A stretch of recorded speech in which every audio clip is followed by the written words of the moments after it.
भूगोल का आपने एक नाम और सुना होगा। कई बार भौतिक भूगोल को ही हम लोग क्या लिखते हैं, नेचुरल ज्योग्राफी। इसे कई बार हम लोग क्या कहते हैं, प्राकृतिक भूगोल कहते हैं। यानी यहाँ पर भूगोल के उन सभी पहलुओं का अध्ययन करिएगा जिनका निर्माण किसके द्वारा किया गया है, प्रकृति के द्वारा किया गया है। मानव के द्वारा नहीं किया गया, इसका मतलब किसके द्वारा किया गया है, प्रकृति के द्वारा किया गया है।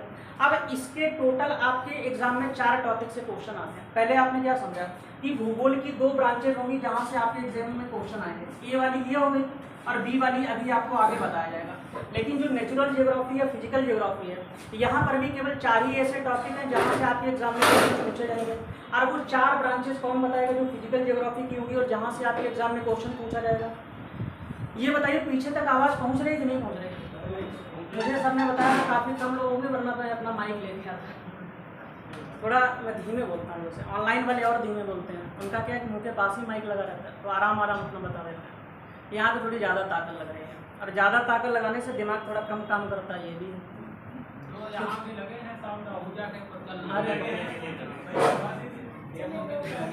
अच्छा नहीं, मैं कल से लेके आऊँगा, है मेरे पास, मुझे पता नहीं था। जी बताइए सर, इसमें जियोमॉर्फोलॉजी। हाँ बिल्कुल सही। जैसे किसी ने अभी जियोमॉर्फोलॉजी बोला था, तो जियोमॉर्फोलॉजी किसका एक इंपॉर्टेंट भाग होगा, फिजिकल ज्योग्राफी का भाग होगा। तो इसकी पहली ब्रांच आप यहाँ पर क्या नोट करिएगा, बताइए। लिखो जियोमॉर्फोलॉजी, हिंदी में लिखिएगा भू आकृति विज्ञान। फटाफट नोट करो। आज का टॉपिक जो है वो जियोमॉर्फोलॉजी से ही संबंधित है। पहली इसकी ब्रांच आपको नोट करनी है, जियोमॉर्फोलॉजी। जियोमॉर्फोलॉजी हिंदी में लिखिएगा भू आकृति विज्ञान। भू आकृति विज्ञान, भू आकृति विज्ञान, जियोमॉर्फोलॉजी। आपको नाम से ही लग रहा होगा कि ये प्राकृतिक भूगोल या भौतिक भूगोल की कौन सी ब्रांच होगी। शब्दों पर केवल आप फोकस करिए। देखो भू एक क्या है, आकृति, और एक यहाँ पर शब्द क्या है, विज्ञान। भू का मतलब आप सभी लोग जानते हैं, भू का मतलब क्या हो जाएगा, पृथ्वी, यानी आपकी यहाँ पर बातचीत की गई पृथ्वी। और आकृति का मतलब क्या हो जाएगा, तो आकृति आपको पता है पृथ्वी पर कई प्रकार की पाई जाती हैं। लैंड फॉर्म्स के बारे में बातचीत की गई। प्रमुख आकृतियां जैसे आप लोग जानते हैं, पर्वत हो गया, पठार हो गया, मैदान हो गया, बेसिन हो गया, ये सब हो जाएंगे। तो जैसे मैं यहाँ पर लिखे जरा, पर्वत हो गया, पठार हो गया, और कौन सा हो गया, मैदान हो गया, और भी आगे यहाँ पर आप ऐसे जितने चाहो उतने लिख सकते हो। और विज्ञान का मतलब क्या होता है, विज्ञान अध्ययन की वह शाखा है जिसके अंतर्गत किसी भी विषय का आप सिस्टमेटिक अध्ययन करते हैं, क्रमबद्धता के साथ अध्ययन करते हैं। क्रमबद्धता के साथ अध्ययन करने का मतलब हर एक चीज़ अगर कारण प्रभाव से जोड़ के आप पढ़ रहे हैं तो इसका मतलब उस सब्जेक्ट का आपने साइंटिफिक स्टडी कर लिया है और ये आप किसी भी विषय के ऊपर अप्लाई कर सकते हैं। जैसे मैं आपको एक एग्जाम्पल देता हूँ। आपको पता है कि जब किसी क्षेत्र का तापमान बढ़ता है, किसी भी क्षेत्र का तापमान बढ़ता है, अगर वहाँ पर कोई वाटर बॉडी है यानी जलीय संरचना है, तो जलीय संरचना का तापमान वहाँ पर बढ़ना शुरू हो जाएगा। सीधी सी बात है भाई, टेम्परेचर बढ़ेगा तो जो जलीय क्षेत्र होगा उसका तापमान बढ़ेगा कि नहीं बढ़ेगा। तो तापमान क्यों बढ़ा, तापमान क्यों बढ़ा, क्योंकि उस क्षेत्र में अधिक मात्रा में इंसुलेशन की प्राप्ति हुई है। इंसुलेशन क्या होता है, सूर्य से जो रेडिएशन हमें प्राप्त होता है, भूगोल की भाषा में उसे इंसुलेशन कहा जाता है। इंसुलेशन एक एब्रीविएशन टर्म है, इसका फुल फॉर्म होता है इनकमिंग सोलर रेडिएशन। तो जहां पर सोलर रेडिएशन आपको अधिक मात्रा में मिलेगा उस क्षेत्र का टेम्परेचर क्या होगा, अधिक होगा। और अगर मैं आपसे क्वेश्चन करूं कि यहाँ पर जलीय क्षेत्र का तापमान क्यों बढ़ा, तो उसका कारण भी क्या होगा, क्योंकि अधिक मात्रा में वहां पर इंसुलेशन मिला।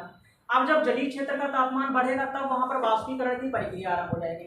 तो वाष्पीकरण की प्रक्रिया क्यों आरंभ हुई, क्योंकि जलीय क्षेत्र का तापमान बढ़ गया, बढ़ा कि नहीं बढ़ा। अब वाष्पीकरण की अगर प्रक्रिया आरंभ हुई है तो वायुमंडल में जलवाष्प की मात्रा भी पहले की तुलना में बढ़ना शुरू हो जाएगा। तो जलवाष्प की मात्रा क्यों बढ़ी है, क्योंकि वहां पर वाष्पीकरण की प्रक्रिया पहले की तुलना में तेज हो गई है। अगर वायुमंडल में आर्द्रता आपको अधिक देखने को मिलेगी तो वायुमंडल में संघनन की दर भी क्या होगी, बढ़ जाएगी। और अगर मैं आपसे क्वेश्चन करूं कि संघनन की दर यहाँ पर क्यों बढ़ी, तो आप क्या बताइएगा, संघनन की दर क्यों बढ़ी है, क्योंकि वाष्पीकरण या कहिए वायुमंडलीय आर्द्रता में बढ़ोतरी हो गई थी, यही तो इसका कारण होगा। अब अगर अधिक मात्रा में किसी भी क्षेत्र में संघनन होता है तो वहां पर क्लाउड फॉर्मिंग पहले की तुलना में ज़्यादा तेजी से होगा, यानी बादलों का निर्माण अधिक तेजी से होगा। और अगर किसी क्षेत्र में अधिक मात्रा में बादलों का निर्माण होगा तो वहां पर पहले की तुलना में अधिक मात्रा में वर्षा भी देखने को मिलेगी। अगर किसी क्षेत्र में अधिक मात्रा में आपको वर्षा देखने को मिलेगी तो वहां पर जो वनस्पतियां होंगी और जो जैव विविधता होगी उसमें भी पहले की तुलना में बढ़ोतरी हो जाएगी। साथ ही साथ इस क्षेत्र में जो वृक्ष होंगे उनकी लंबाई भी अधिक होगी और उनमें डेंसिटी भी आपको अधिक देखने को मिलेगी। तो अगर मैं आपसे कहूँ कि किसी भी क्षेत्र में बड़े पैमाने पर जैव विविधता का विकास हुआ है तो उसमें सबसे इंपॉर्टेंट चीज़ क्या होगी कि उस क्षेत्र में आपको वर्षा बड़े पैमाने पर देखने को मिलेगी। जैसे विश्व में सर्वाधिक वर्षा वाले स्थान कहाँ पर देखने को मिलेंगे? जो आपके इक्वेटोरियल फॉरेस्ट होते हैं। इक्वेटोरियल का मतलब जो विषुवत रेखीय प्रदेश होता है वहाँ पर, जैसे अमेजोन का नाम आपने सुना होगा। अमेजोन के वन प्रदेश विश्व में सबसे सघन वन प्रदेश माने जाते हैं और वहाँ पर वृक्षों या वनों की इतनी ज़्यादा अधिकता है कि वहाँ पर बहुत बड़े पैमाने पर ऑक्सीजन रिलीज किया जाता है। इसीलिए कई बार आपके पीसीएस जैसे एग्जाम में पूछा जाता है कि लंग्स ऑफ द अर्थ हम लोग किसे कहते हैं? धरती का फेफड़ा के नाम से किसे जाना जाता है? तब आप क्या बताइएगा?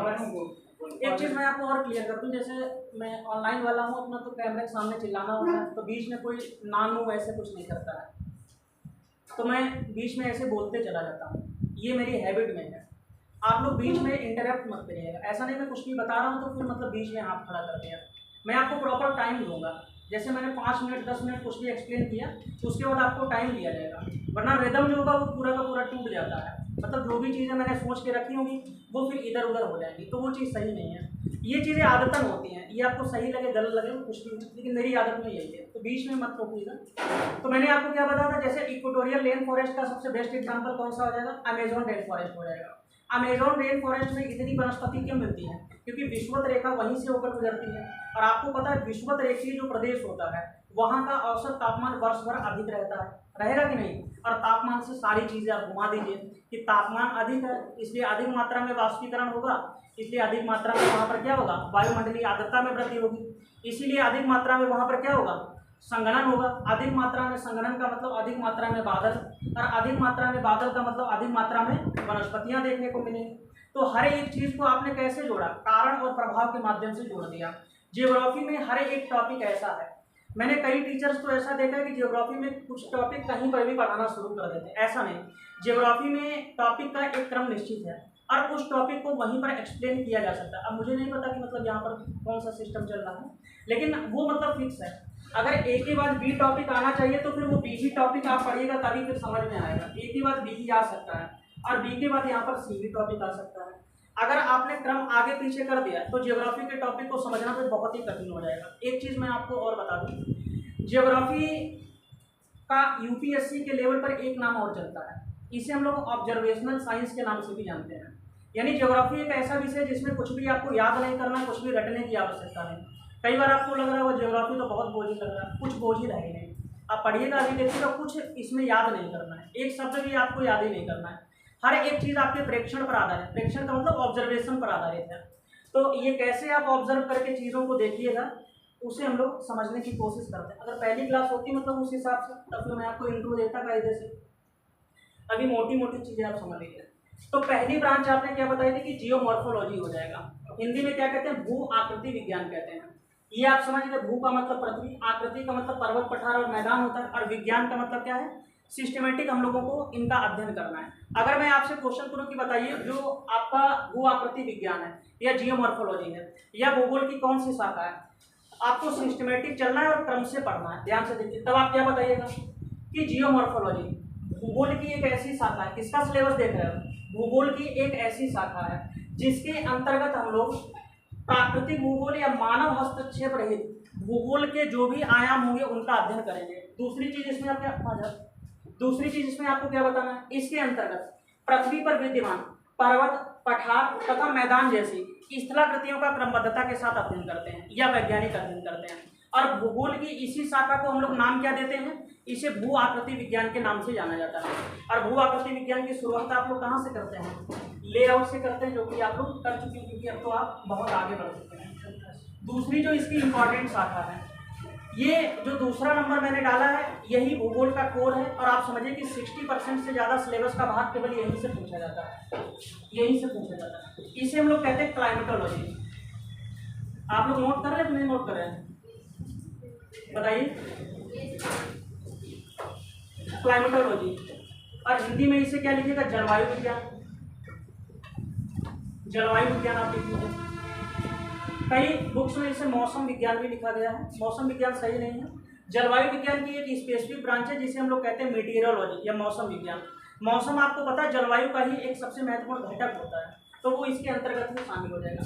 अब क्लाइमेटोलॉजी के अंतर्गत मुख्य रूप से आप क्या पढ़िएगा, अब आप मुझे ये बताइए कि क्लाइमेटोलॉजी का बेस टॉपिक क्या होगा। अगर आप इसका साइंटिफिक स्टडी करना चाहते हो तो पहला टॉपिक कौन सा पढ़िएगा और अंतिम टॉपिक कौन सा पढ़िएगा, क्योंकि जब सब कुछ सिस्टम में ही है तो फिर आपको बताना चाहिए। हाँ बहुत बताइए इसका बेस टॉपिक फंडामेंटल टॉपिक कौन सा रहेगा।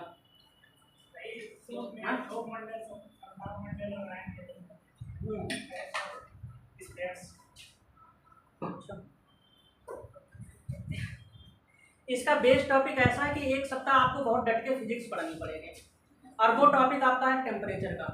क्लाइमेटोलॉजी के अंतर्गत कोई भी घटना आप सोचिए और 100% है कि उसका संबंध आपको तापमान से जरूर मिलेगा।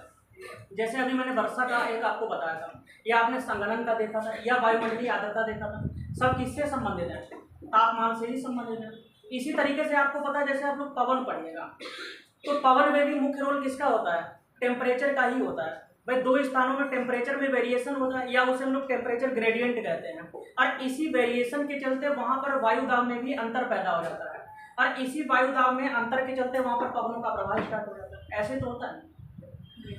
ये तो मैंने आपको बताया पवन का। वायु तरंग का नाम किसने सुना है, वायु तरंग का नाम जी बताइए। आप कुछ भी बोल सकते हैं, देखो यहाँ पर ऐसी कोई शर्त नहीं कि आपको सही बताना है, आप गलत बता सकते हो और खूब अच्छे से गलत बता सकते हो, तो गलत तो बोल ही सकते हो। इसी टॉपिक में अगर आपको सही नहीं पता तो गलत तो पता ही पता होगा, कि वो भी उसकी भी क्लास चलेगी कि गलत कैसे पढ़ना है। गलत की तो क्लास की कोई ज़रूरत नहीं है।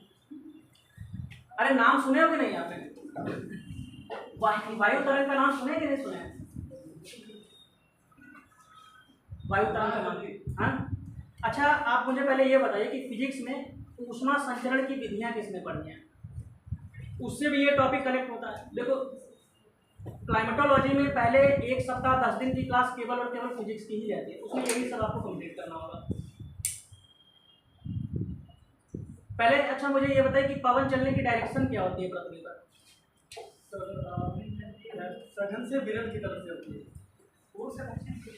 ये जो पृथ्वी की सतह पर चलती है पवन, वो कैसे चलती है, क्षैतिज चलती है। पवन सदैवी कैसे चलती है, क्षैतिज। और आपको पता है जो वायु गति करती है वो केवल ऐसे ही गति नहीं करती है, वायु ऊपर और नीचे भी जाती है। वायु का आरोहण और अवरोहण भी होता है, और जो वायु का आरोहण होता है या अवरोहण होता है उसे वायु तरंग कहा जाता है। उसे क्या कहते हैं, वायु तरंग। मैंने ऊष्मा संचरण की विधियों से क्यों लिंक किया था, आपने ऊष्मा संचरण की विधियां 3 पढ़ी होगी फिजिक्स में। कौन कौन सी पढ़ी होगी, जैसे सबसे पहले चालन पढ़ी होगी, कंडक्शन पढ़े हो कि नहीं पढ़े, अरे चालन पढ़े हो कि नहीं पढ़े। ओशो में ऊष्मा का संचरण कैसे होता है, चालन के माध्यम से होता है। रोटी वोटी बनाई होगी आपने, उसमें चिमटा पकड़ के रोटी बनाई है किसी ने, चिमटा जानते हो कि नहीं जानते हो। तो चिमटा बार बार गैस के संपर्क में आता है और चिमटे का अगला भाग गर्म होता रहता है और धीरे धीरे ऊर्जा पीछे वाले भाग तक पहुंच जाती है। इसी से बचने के लिए उसमें हैंडल का प्रयोग भी कई बार किया जाता है। अगर हैंडल नहीं लगा हुआ तो पीछे का भाग भी क्या होगा, गर्म हो जाएगा। तो यहाँ पर आगे से पीछे की तरफ ऊष्मा कैसे पहुंची, चालन के माध्यम से। और चालन में ऊष्मा संचरण का मुख्य गुण क्या होगा, जो कण होंगे ऊष्मा जो धारित करेंगे, मतलब जिस कण के पास ऊष्मा होगी वो कभी भी दूसरे कण को ऊष्मा का स्थानांतरण करने के लिए अपनी जगह नहीं छोड़ेगा, बल्कि संपर्क विधि के माध्यम से एक कण से दूसरे कण में ऊष्मा स्थानांतरित होगी। जैसे चिमटा जिन भी कणों से मिलकर बना होगा उसका एक कण कभी दूसरे के पास ऊष्मा लेकर नहीं जाएगा, बल्कि एक कण ये गर्म होगा और इससे सटा हुआ दूसरा कण क्या होगा, वो गर्म हो जाएगा। फिर इससे सटा हुआ दूसरा कण क्या होगा, वो गर्म होता चला जाएगा। इसी तरीके का तो होता है। मुख्य रूप से आपको पता है कण जो स्थिर होते हैं वो ठोस पदार्थों में ही होते हैं, इसीलिए चालन प्रक्रिया के माध्यम से अगर आप, ये क्लास आपकी रिकॉर्ड हो रही है और डेमो के लिए जाएगी, अब मैं इसमें आपको कुछ और ही पढ़ाने लग गया, फिर आप सुन लीजिए। तो आप समझ गए होंगे चालन क्या होता है। दूसरी प्रक्रिया आपने क्या सुनी होगी, संवहन। संवहन का नाम सुने हो कि नहीं सुना? संवहन के माध्यम से ऊष्मा का संचरण कैसे होता है, कैसे होता है, कैसे होता है, ऊर्ध्वाधर दिशा में होता है, बिल्कुल सही। और यहाँ पर जो कण होंगे वो अपनी ऊष्मा लेकर दूसरे कण के पास जाते हैं। जैसे आप ध्यान दीजिए कि इस क्षेत्र का अगर तापमान बढ़ता है, इस क्षेत्र का तापमान क्या होता है, बढ़ता है। यहाँ पर जो वायु के कण होंगे वो क्या हो जाएंगे, गर्म हो जाएंगे, और गर्म होने के बाद उसमें प्रसार होगा, यानी उनका आयतन बढ़ेगा। आयतन बढ़ने के कारण वो हल्के होंगे और ऊष्मा लेकर कहाँ की तरफ उठेंगे, ऊपर की तरफ उठना स्टार्ट हो जाएंगे। इससे वायुमंडल की ऊपरी परतें भी गर्म होना स्टार्ट हो जाएंगी। तो यहाँ पर भी क्या हुआ, ऊष्मा का संचरण हुआ, लेकिन कैसे हुआ, संवहन के माध्यम से। तो संवहन की मुख्य विशेषता क्या हुई, एक तो कण अपने स्थान से दूसरे स्थान पर ऊष्मा लेके जा रहे हैं, यानी स्थानांतरण की विधि के माध्यम से यहाँ पर ऊष्मा का संचरण। और ध्यान रखिएगा कण यहाँ पर सदैवी कैसे चलते हैं, लंबवत दिशा में चलते हैं, वर्टिकल यहाँ पर ट्रेवल करते हैं। अब तीसरी जो ऊष्मा संचरण की विधि होती है उसे हम लोग विकिरण कहते हैं, रेडिएशन कहते हैं, वो आप यहाँ पर मत भूलिए। ज्योग्राफी के अंतर्गत ऊष्मा संचरण की एक चौथी विधि भी होती है जिसे एडवेक्शन कहा जाता है, उसे हम लोग अभिवाहन कहते हैं। अभिवाहन और जो आपको संवहन बताता है, यहाँ पर क्या है, संवहन, और अभी मैं अभिवाहन बोल रहा हूँ। ये दोनों चीज़ें बिल्कुल सेम है, इनमें अंतर केवल ये है जहाँ संवहन में ऊष्मा का संचरण होता है लंबवत, वहीं अभिवाहन के अंतर्गत ऊष्मा का संचरण क्षैतिज होगा। तो आपसे कई बार क्वेश्चन पूछा गया है कि जब कभी पवनें चलती हैं तो उसमें ऊष्मा का संचरण किस प्रकार से होता है, अभिवाहन विधि के माध्यम से होता है, और जब कभी वायु तरंग चलती है तो इसमें ऊष्मा का संचरण किस प्रकार से होता है, संवहन विधि के माध्यम से होता है। कैसे होता है, संवहन विधि के माध्यम से होता है। और ये इस तरीके से यहाँ पर रोटेशन होगा या मूवमेंट होगा, ये कब तक चलता रहेगा, जब तक कि दो स्थानों के बीच में टेम्परेचर का वेरिएशन बिल्कुल समाप्त नहीं हो जाता, तभी तक तो पवन चलेगी। बिल्कुल सही आपको पता है। चलो खैर ये तो कोई बात नहीं। तो इसका कोर टॉपिक आपका क्या बनेगा, टेम्परेचर ही बनेगा। हर एक चीज़ जो है वो टेम्परेचर से ही वेरी करती है। ये आपके सिलेबस की दूसरी ब्रांच है, और आपको बहुत अच्छे से पता होगा मानव समुदाय को सर्वाधिक प्रभावित करने वाली भी जो ब्रांच है वो क्लाइमेटोलॉजी है। हमारे आपके ऊपर सर्वाधिक प्रभाव किसका पड़ता है, किसका पड़ता है, जलवायु का ही पड़ता है, मौसम का ही पड़ता है। तो ये इसीलिए सिलेबस का 60% पार्ट हो जाएगा। अगला ध्यान से देखिए, इसकी तीसरी ब्रांच आपकी कौन सी होगी। तीसरी ब्रांच ऐसी है कि आप ठीक 7 से 8 क्लास में कंप्लीट कर लीजिएगा, और उस ब्रांच को हम लोग क्या कहते हैं, क्या कहते हैं, क्या कहते हैं बताइए। देखो, महासागर विज्ञान, महासागर विज्ञान, इसे हम लोग किस नाम से जानते हैं, महासागर विज्ञान के नाम से जानते हैं। महासागर विज्ञान ये हाइड्रोलॉजी का एक छोटा सा पार्ट है। अगर आप साइंस पढ़िएगा उसमें आपको एक जल विज्ञान मिलेगा, हाइड्रोलॉजी मिलेगा, और हाइड्रोलॉजी के अंतर्गत हम लोग हर एक उस स्थान को पढ़ते हैं जहाँ पर जल विद्यमान रहता है, अपनी बॉडी में हो, पेड़ पौधे में हो, मृदा में हो, वायुमंडल में हो, कहीं पर भी आपको जल मिले वो हाइड्रोलॉजी का पार्ट हो जाएगा। लेकिन ज्योग्राफी के अंतर्गत उसकी एक स्पेसिफिक ब्रांच को शामिल किया गया है जिसे हम लोग किस नाम से जानते हैं, महासागर विज्ञान के नाम से जानते हैं। और इसमें 6-7 इंपॉर्टेंट टॉपिक हैं, वो एक दिन में आपका एक टॉपिक बहुत ही इजीली कंप्लीट हो जाएगा अगर 2 घंटे के आसपास क्लास होती है। और अंतिम जो आपकी ब्रांच होती है ज्योग्राफी की, जो फिजिकल ज्योग्राफी का पार्ट होगा, वो आपका कौन सा होगा, इसे हम लोग बायो ज्योग्राफी के नाम से जानते हैं, जैव भूगोल विज्ञान के नाम से जानते हैं। और बायो ज्योग्राफी के अंतर्गत मुख्य रूप से आप किसका अध्ययन करिएगा, वनस्पतियों का अध्ययन करिएगा, जीव जंतुओं का अध्ययन करिएगा और मिट्टी का अध्ययन करिएगा, क्योंकि भूगोल के अंतर्गत इनका भी तो आप अध्ययन करते हैं। और आपको बहुत अच्छे से पता है वनस्पतियों का निर्माण, जीव जंतुओं का निर्माण और मृदा का निर्माण मनुष्य के द्वारा नहीं किया गया है, इसीलिए ये भी भूगोल की कौन सी ब्रांच से कनेक्ट होंगी, नेचुरल ज्योग्राफी बोलिए या फिजिकल ज्योग्राफी बोलिए। तो अंत में आप नोट कर लीजिए, मैंने क्या भी बताया था आपको, बायो ज्योग्राफी हो जाएगा।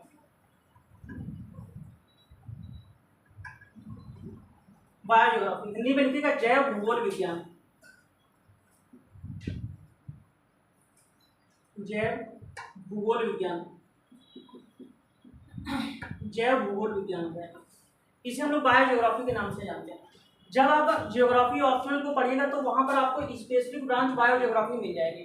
जीएस में आपने बायो ज्योग्राफी कभी शब्द ही नहीं सुना होगा, किसी ने सुना है, आपने शब्द नहीं सुना होगा, क्योंकि बायो ज्योग्राफी की वहाँ पर एक स्पेसिफिक ब्रांच को शामिल किया गया जिसे हम लोग क्या कहते हैं, देखिए इन्वायरमेंट एवं इकोलॉजी। आपको अलग से विषय पढ़ना है इन्वायरमेंट और इकोलॉजी, लिख लीजिए पर्यावरण एवं पारिस्थितिकी, इन्वायरमेंट एंड इकोलॉजी, पर्यावरण एवं पारिस्थितिकी। आपको इस टाइटल से यहाँ पर पढ़ना होगा। पढ़ना वही चीज़ें जो कि बायो ज्योग्राफी में पढ़ाई जाती हैं, जो मॉडल थियरीज होती हैं वो वहाँ पर छोड़ दी जाती हैं।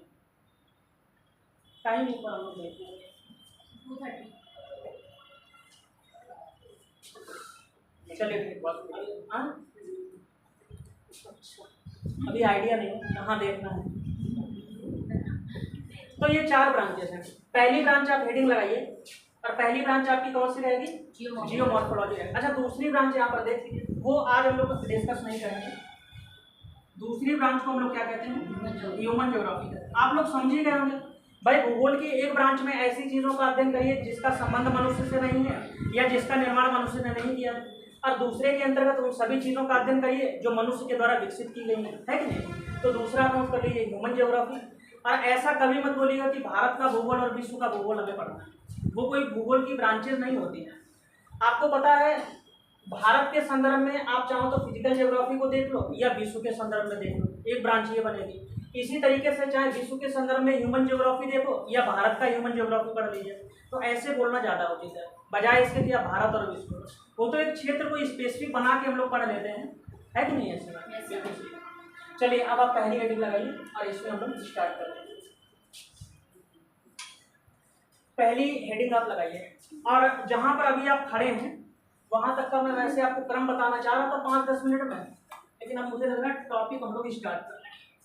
वरना आप लोग कहिएगा कि शेड्यूल में क्या लिखा गया था।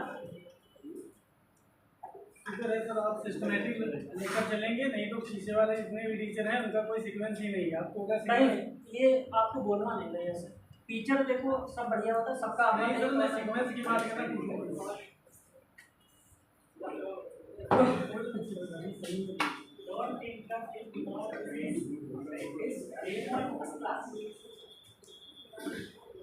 मुझे एक ही दिक्कत हो रही भाई, ऐसे तेज बोलने की आदत नहीं है। आप तो आराम से बैठे हुए हैं वहाँ, चलिए और आज करेंगे तो ठीक ठाक हो गई है। तो जियोमॉर्फोलॉजी का एक इम्पॉर्टेंट टॉपिक मैं आपको बताता हूँ, बहुत ही ध्यान से देखिए। आपको पता है कि मैंने कुछ समय पहले बताया था कि जियोग्राफी जो है वो एक प्रकार की ऑब्जर्वेशनल साइंस होती है। ऑब्जर्वेशनल साइंस का मतलब एक प्रकार का प्रेक्षण का विज्ञान है। प्रेक्षण का मतलब आप देख के कुछ महसूस करिए, फिर उसके बाद उन चीज़ों पर विचार करिए। और अगर मैं आपसे क्वेश्चन करूँ कि जो भी चीज़ें आपको दिखाई देती हैं या आपकी अनुभूति में होती है, जिसे आप फील कर पाते हैं, वो सारी चीज़ें कहाँ पर देखने को मिलेंगी? पृथ्वी की सतह। और सदैव ही आप किस चीज़ की अनुभूति कर पाते होंगे? आपको फील क्या होता है बताइए? परिवर्तन। अगर कोई चेंज होता है तो उसे आप तुरंत एनालाइज कर लेते हैं। एनालाइज करने का मतलब देखते हैं और फिर कुछ सोचना शुरू कर देते हैं कि इसके पीछे ये कारण रहा होगा। तो अगर कोई भी परिवर्तन आपको दिखाई देगा, वो परिवर्तन आपको कहाँ पर दिखाई देगा? सतह। सतह का मतलब एग्जैक्ट चिपका हुआ नहीं, इसके आसपास के क्षेत्र में आपको दिखाई देगा। अगर मैं आपसे क्वेश्चन करूं कि पृथ्वी की सतह पर कोई भी जो परिवर्तन आता है उसका कारण क्या होगा? जैसे ये जो परिवर्तन यहाँ पर आया है, अब मैं अपना टॉपिक ही स्टार्ट कर रहा हूँ। हालांकि ये टॉपिक ऐसा है आपका स्टार्ट किया जा चुका है, मुझे बिल्कुल अंतिम चीज़ दी गई निचोड़ वाली। और वो टॉपिक ऐसा है जो बहुत ही हाईली फैक्चुअल है। हाईली फैक्चुअल का मतलब आपको बहुत ज़्यादा रटना उसमें पड़ता होगा, अभी तक अगर आपने पढ़ा है तो। आज की क्लास के बाद उसमें आपको कुछ भी रटने की आवश्यकता नहीं होगी। आपको एक जस्ट कहानी सुनाऊंगा और कहानी के माध्यम से ही सारी चीज़ें आपकी क्लियर हो जाएंगी। प्रोजेक्टर नहीं चल पाया, बस इतनी दिक्कत है, क्योंकि मैं डायग्राम आपको दिखा नहीं पाऊंगा। तो सतह पर जो परिवर्तन आता है, इस परिवर्तन का कारण क्या होगा? इस परिवर्तन का कारण क्या होगा? अगर सतह पर अगर कोई भी परिवर्तन होगा तो इसका कारण क्या होगा? कोई न कोई बल होगा। जब तक किसी भी प्रकार का बल सतह के ऊपर अप्लाई नहीं होता है, सतह के आसपास अप्लाई नहीं होगा, सतह के ऊपर किसी भी प्रकार का कोई परिवर्तन नहीं होगा। जैसे वायु चलती है तो एक प्रकार का परिवर्तन है, तो इसके पीछे भी जिम्मेदार कारक कोई न कोई बल होगा। होता है कि नहीं होता? वर्षा होती है, आपको महसूस होता है, कोई भी चीज़ आप देख लीजिए। या जैसे पर्वत का निर्माण कहीं सतह पर हो गया, वो आपको दिखाई तो नहीं देगा, क्योंकि उसके निर्माण में मिलियंस का टाइम लगा हुआ, मिलियन ईयर का टाइम लगा हुआ कि नहीं लगा हुआ, लेकिन एक प्रकार का परिवर्तन तो हुआ है। और उस परिवर्तन का कारण भी क्या होगा? कोई न कोई बल ही रहा होगा। अगर बल सतह के ऊपर अप्लाई ना होता तो कभी भी यहाँ पर पर्वत का निर्माण ना हो पाता। तो जितने भी प्रकार के परिवर्तन आपको दिखाई देते हैं उनका कारण क्या होता है? बल होता है। अब आपको पता है भूगोल के अंतर्गत जो पृथ्वी की सतह पर परिवर्तन लाने वाले बल होते हैं वो दो जगह से उत्पन्न हो सकते हैं। एक तो ऐसे बल हो गए जो पृथ्वी की आंतरिक परतों से उत्पन्न हो सकते हैं। पृथ्वी के आंतरिक परिवर्तन के बारे में पढ़ा है कि नहीं? इंटीरियर ऑफ द अर्थ के बारे में पढ़ चुके हो कि नहीं पढ़ चुके हो? ये जो टॉपिक आपका चल रहा है ये आपको पता होगा, जियोमॉर्फोलॉजी का बिल्कुल लास्ट टॉपिक है। अरे पृथ्वी की अंदर की परतों से पर्वत का निर्माण हुआ, वो बल कहाँ से लगा होगा? पृथ्वी की अंदर की परतों से या बाहरी परतों से? ऊपर से किसी ने पकड़ के सतह को खींच लिया होगा, ऊपर से ऐसे चिमटी टाइप की लगी और इसको पकड़ के खींच लिया, ये पर्वत बन जाए यहाँ पर, ऐसे हुआ होगा। या पृथ्वी के आंतरिक भागों से कोई बल ऊपर की तरफ काम किया होगा। तो वही तो मैं आपसे पूछ रहा हूँ। एक चीज़ मैं आपको और बता दूँ, देखो भाई जीएस का अपना एक नेचर है। जीएस कोई एक दिन की चीज़ नहीं है, लगातार आपको पढ़ना है। पढ़ने का क्रम क्या है, जैसे एक टॉपिक आज मैं आपको करवाऊंगा, मैं तो अगले दिन इस वाले टॉपिक पर पहुंच जाऊंगा, लेकिन आपको नोट से सदैव यहीं से पढ़ना है। इसका मतलब ये नहीं जिस हिसाब से पिछले दिन आपने पढ़ा हुआ 4 घंटे उस नोट्स को टाइम देकर, वैसे नहीं, आपको सरसरी नजर से 10 ही मिनट में उसे कंप्लीट कर लेना। अगले दिन तीसरा टॉपिक मैं पढ़ाऊंगा, लेकिन आपका फिर यहीं से चलेगा सिस्टम। ऐसे करके लगातार ही आपको क्या करना है, उन चीज़ों को रिकॉल करते रहना है। जो आपको चीज़ें ऐसी लगे कि दिमाग से स्टिक हो रही हैं, उनको चाहो तो स्टिकी नोट्स पर आप स्टिक कर लीजिए अपने दीवार पे लिख के, या क्या करिए उनको हाईलाइटर से हाईलाइट कर लीजिए, ताकि अगली बार जब कभी नोट्स को आप पढ़ने की कोशिश करें तो उन्हीं चीज़ों पर केवल ध्यान दें।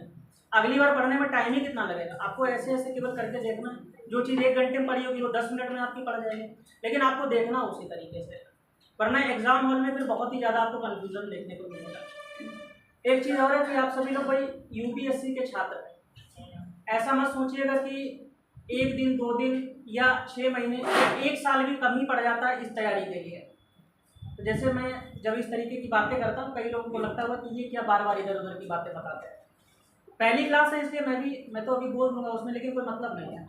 तो मेरा भी मन होता है कि पहले दिन आपको ये सारी चीज़ें थोड़ी सी बताई जाएँ, या कम से कम मैं इन चीज़ों की आपसे अपेक्षा रखूँगा।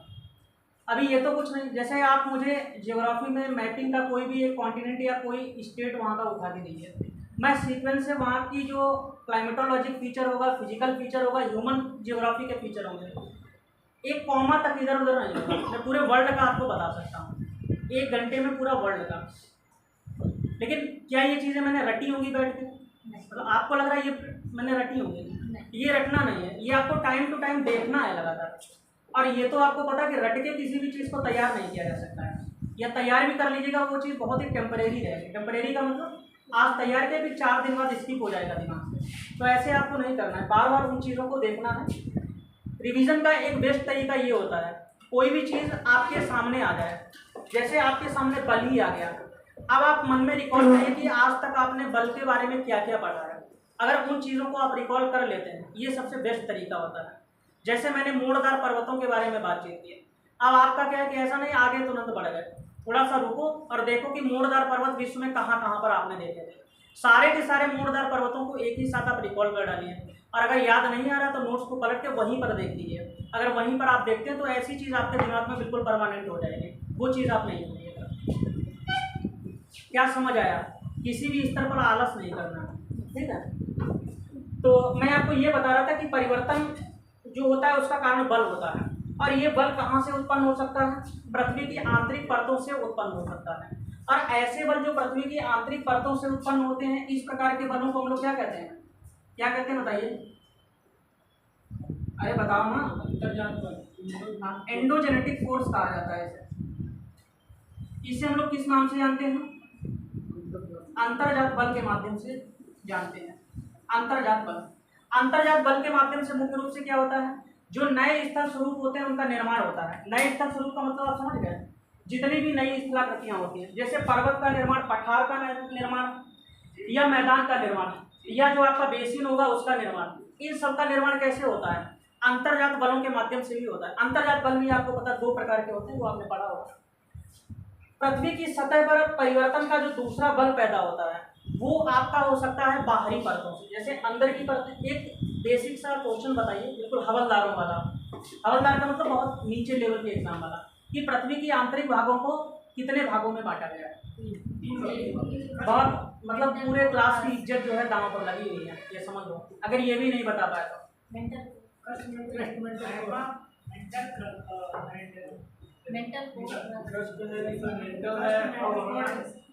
अपर मेंटल है, फिर कोर है, फिर अपर कोर है, फिर कोर है, फिर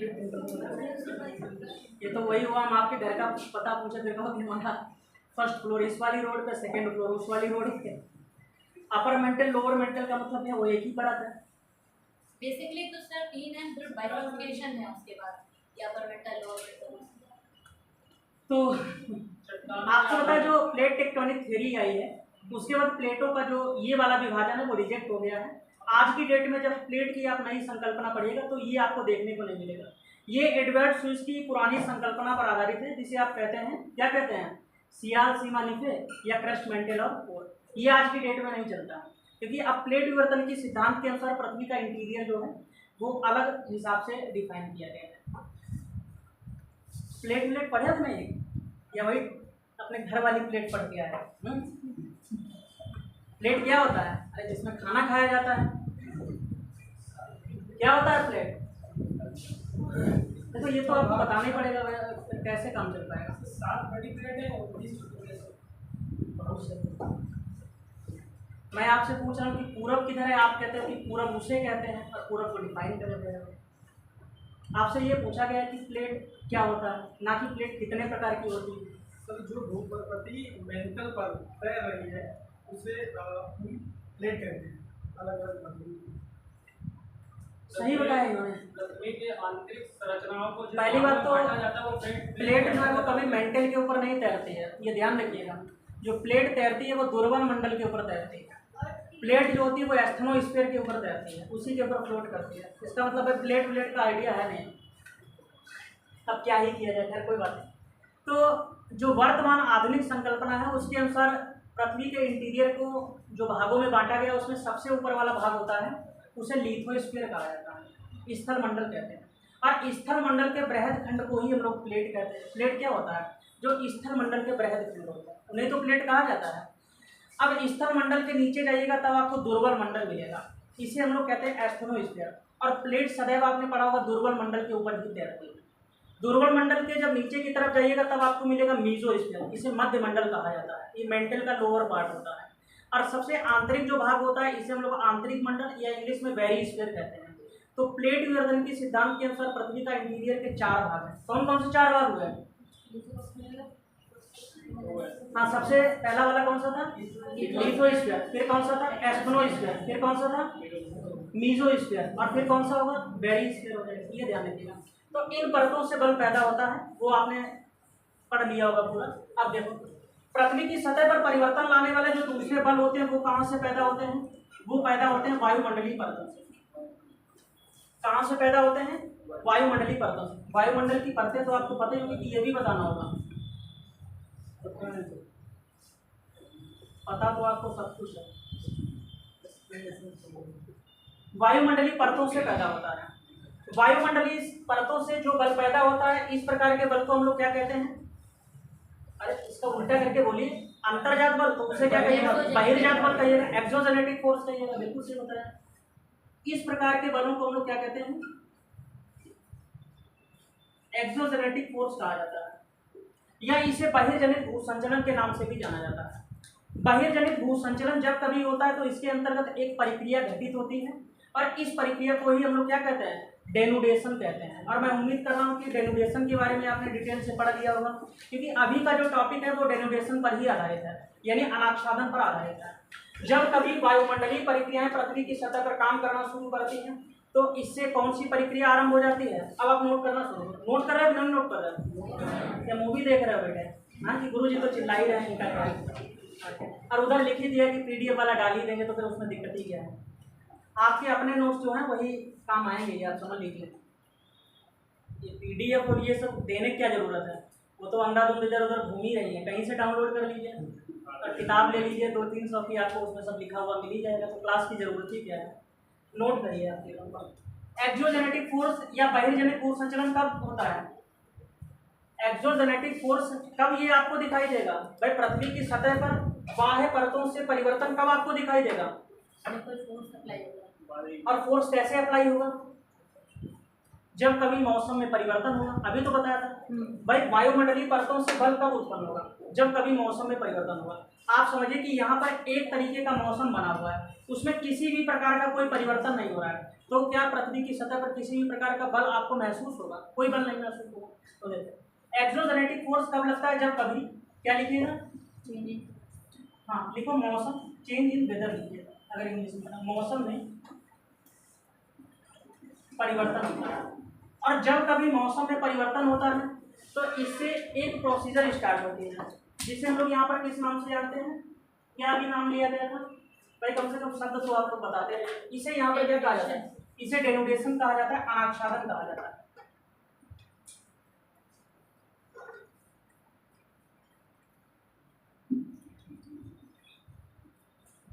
तो सर आज हमसे कह रहे थे कि सर आज आप पढ़ा लीजिए, फिर डिजिटल बोर्ड आपको मिल जाएगा। मिल जाएगा, कब मिलेगा? ये तो मुझे भी नहीं पता, बस हो सकता है मेरा दिल रखने के लिए बोल दिया कि आप पहुँचिए फिर हम जो है डेटोनेशन। तो कौन सी प्रक्रिया स्टार्ट होगी? अनाच्छादन की प्रक्रिया आरंभ होगी। बहुत ही ध्यान से आप समझते थे कि मैं बहुत ही स्पीड में बता रहा हूँ। अनाच्छादन की प्रक्रिया अगर आपसे क्वेश्चन किया जाए कि ये क्या होती, भाई इसका नाम सुना है कि नहीं सुना, ईमानदारी से बताइएगा। यस सर, कल ही सुना था। कल ही सुना था, वेरी लेकिन सर उन्होंने एक्सप्लेन नहीं कर पाए थे। इतनी जल्दी मतलब जो है आप लोग भूल जाते हो। नो सर, उन्होंने कल एक्सप्लेन नहीं कर पाया था क्योंकि कल क्लास ओवर हो गया था। ठीक, कोई बात नहीं। अनाच्छादन की प्रक्रिया, तो अनाच्छादन की प्रक्रिया जो होती है यह एक संयुक्त प्रक्रिया होती है, एक कंपोजिट प्रोसीजर होता है, एक संयुक्त प्रक्रिया होती है, संयुक्त प्रक्रिया होती है जिसके अंतर्गत 3 मुख्य प्रक्रियाओं को शामिल किया जाता है। स्पीड में आपको मैं फ्रेमिंग करेंगे, जिसके अंतर्गत 3 मुख्य प्रक्रियाओं को शामिल किया जाता है। ये 3 मुख्य प्रक्रियाएं कौन कौन सी होंगी? सबसे पहले लिखो वेदरिंग, जिसे हम लोग अपक्षयण कहते हैं। नाम सुने भी नहीं? यस सर, कल ही सुना। अपक्षयण, वेदरिंग। कुछ लोग क्या है कि जैसे वो घुमा तुरंत बातचीत में लग जाते हैं, पता नहीं कौन सी बिजनेस डीलिंग कर रहे हैं। इतनी महत्वपूर्ण कौन सी बात है जो 2-3 घंटे नहीं रुक सकते हैं, और इतनी जरूरी हो तो आप मुझे रोक दीजिए, मैं तो रुक जाऊंगा। अगर आपका 10-20 करोड़ का कोई लॉस ही होने वाला है तो मैं जरूर रुकूंगा। हाँ, बोल दिया करो, इसमें क्या दिक्कत है। तो पहली प्रक्रिया कौन सी होती है? अपक्षयण होती है। दूसरी प्रक्रिया इसके अंतर्गत कौन सी होती है? देखो, अपर्दन होती है। और आज का टॉपिक किससे जुड़ा हुआ है? अपर्दन से ही जुड़ा हुआ है। अपर्दन, इसे हम लोग क्या कहते हैं? इरोजन। इरोजन। और तीसरे को हम लोग क्या कहते हैं? बृहद क्षरण कहते हैं, मास वेस्टिंग कहते हैं। बृहद क्षरण कहते हैं, इंग्लिश में लिखेगा मास वेस्टिंग कहते हैं।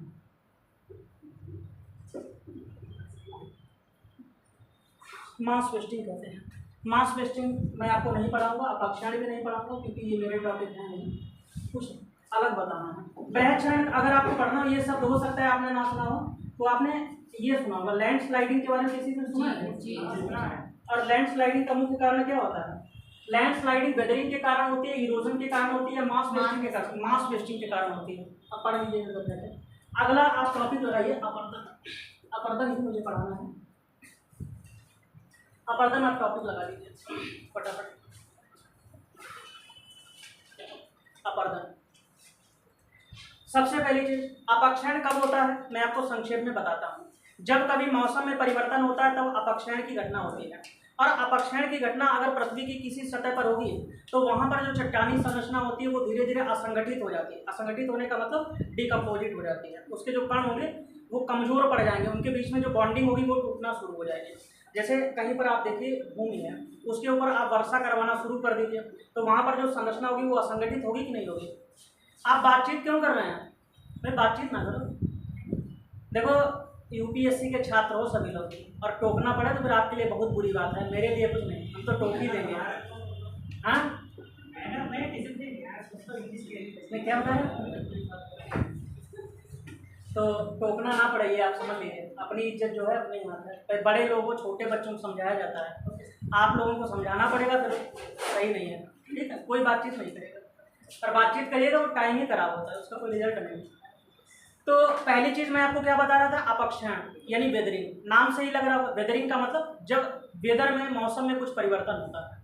और जब कभी मौसम में परिवर्तन होता है तो चट्टानी संरचना असंगठित होकर और वो कमजोर हो जाती है। लेकिन ध्यान रखिएगा, यहाँ पर जब कभी चट्टानी संरचना असंगठित होकर कमजोर होगी, कमजोर होने का मतलब वो टूट भी सकती है। और किसी भी चट्टान के जो छोटे छोटे भाग होते हैं उन्हें हम लोग क्या कहते हैं? सेडिमेंट्स कहते हैं, अवसाद कहते हैं। लेकिन यहाँ पर ध्यान रखिएगा, जो अवसाद बनेंगे वो अपना स्थान छोड़कर कहीं पर भी जाएंगे नहीं, एक ही स्थान पर असंगठित होकर स्थिर हो जाएंगे। दूसरा क्या होगा? फिर रोल आता है अपर्दन का। और अपर्दन कभी भी मौसम में परिवर्तन के कारण नहीं होता है, बल्कि अपर्दन सदैव अपर्दन के कारकों के द्वारा होता है। कुछ एक फैक्टर्स होते हैं जो ये इरोजन का काम करते हैं। तो अपर्दन के कारक कौन कौन से होंगे? टॉपिक के हिसाब से बोला करो, ऐसा नहीं कि मतलब घर से चले तो ऐसा थोड़ी ना पहले मतलब लास्ट वाला बता दिया एक तरफ से आपको। तो सबसे पहला अपर्दन किसके द्वारा हो सकता है? नदी द्वारा, इसलिए क्योंकि आपका अगला टॉपिक है। किसके द्वारा होगा? नदी के द्वारा हो सकता है। उसके बाद वर्षा जल के द्वारा हो सकता है, इससे भी तो होता है अपर्दन। तो वर्षा जल से होता है कि नहीं होता? इससे भी हो सकता है। इसके अलावा किससे हो सकता है बताइए? पवन से हो सकता है, और इसके अलावा किससे हो सकता है?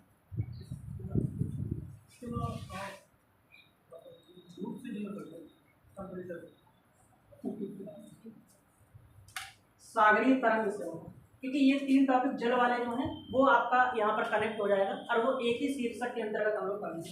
अब इसके बाद क्या लिखिएगा? पवन के द्वारा अपरदन हो सकता है, और अंतिम में सेकेंड लास्ट सागरीय तरंग के द्वारा अपरदन हो सकता है। सागरीय तरंग आप समझ गए, जो महासागर की तरंगें होती है, नीचे वाला नहीं दिख रहा, ऊपर लिख दीजिए। और अपरदन का कारक आपका कौन सा हो सकता है? लिखिएगा हिमानी द्वारा अपरदन। आज की क्लास का जो टाइटल था वो ये भी था, हिमानी के द्वारा अपरदन। हिमानी आप समझ पा रहे हो कि मैं लिख नहीं पा रहा हूँ सही से। हिमानी के द्वारा अपरदन। तो अपरदन के मुख्य कारक कौन कौन से आपके होंगे, ध्यान से देखिए। नदी के द्वारा हो सकता है, वर्षा जल हो सकता है, सागरीय तरंग हो सकती है, पवन हो सकती है। सागरीय तरंग अच्छा, और हिमानी के द्वारा यहाँ पर अपरदन का कार्य हो सकता है। अब देखो यहाँ पर क्या हुआ, चट्टानी संरचना असंगठित हुई थी और टूट गई थी, और टूटने के बाद किसमें तब्दील हो गई थी? अवसादों में। तो अवसाद आपको कौन सी प्रक्रिया के उपरांत मिले थे? वेदरिंग की प्रक्रिया के उपरांत आपको क्या मिले थे? अवसाद। और अब इन्हीं अवसादों को एक स्थान से दूसरे स्थान पर उठाकर कौन ले जाएगा? आपको पता है कि नदी, वर्षा, सागरीय तरंग, पवन या हिमानी कभी भी किसी एक समूची चट्टान को एक स्थान से दूसरे स्थान पर ट्रेवल नहीं करवाती है, बल्कि इनके द्वारा विखंडित जो चट्टानी संरचना अर्थात जो अवसाद होते हैं वही एक स्थान से दूसरे स्थान पर जाते हैं। जैसे पवन चलेगी वो पूरी चट्टान को उड़ा ले जाएगी, या चट्टान के छोटे छोटे टुकड़ों को उड़ा कर ले जाएगी। तो छोटे छोटे जो टुकड़े होंगे, टुकड़े का मतलब ऐसा नहीं है कुछ भी होती है। अवसाद मैं भी आपको फिर बता दूंगा क्या क्या होता है। तो ये आप कारक कौन कौन से देखिएगा, हिमानी के द्वारा हो सकता है, नदी के द्वारा हो सकता है, वर्षा जल के द्वारा, और सागरीय तरंग और पवन के द्वारा हो सकता है। इसमें आपका पहला अपरदन का कारक कौन सा है? नदी के द्वारा अपरदन। आप हेडिंग लगाइए, यही मुख्य हेडिंग है, लिखो नदी, नदी जल, नदी जल, ये सब टॉपिक आपको सीक्वेंस से पढ़ने हैं। वर्षा वाला भी थोड़ा जो है रेफरेंस आज ही आपको मिल जाएगा, नदी और वर्षा वाला थोड़ा बहुत आपको मिल जाएगा। लिखो नदी जल के द्वारा, नदी जल के द्वारा अपरदन, अपरदन तथा निक्षेपण। निक्षेपण आप लोग समझ पा रहे हैं, जो डिपोजिशन होता है, निक्षेपण से निर्मित प्रमुख स्थलाकृतियां, प्रमुख स्थलाकृतियां,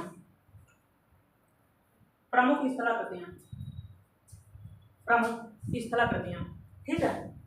अगर मैं लैपटॉप आपकी तरफ घुमा के यहाँ पे रखूँ, सबको दिख सकता है क्या? दिख जाएगा? कोशिश करते हैं, क्या करेंगे, अपना प्रोजेक्टर जो है,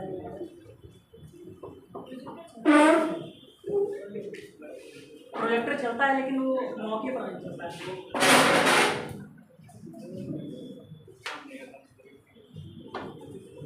एक सर्वे किया गया अभी बच्चों पर एक सर्वे किया गया, और ये पता करने का प्रयास किया गया कि बच्चे जो होते हैं वो किस टाइम जो है सबसे खुश रहते हैं।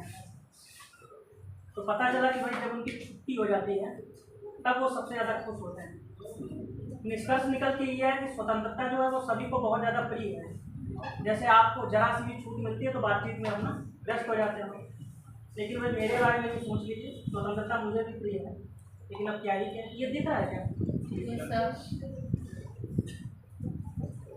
नहीं दिख रहा होगा।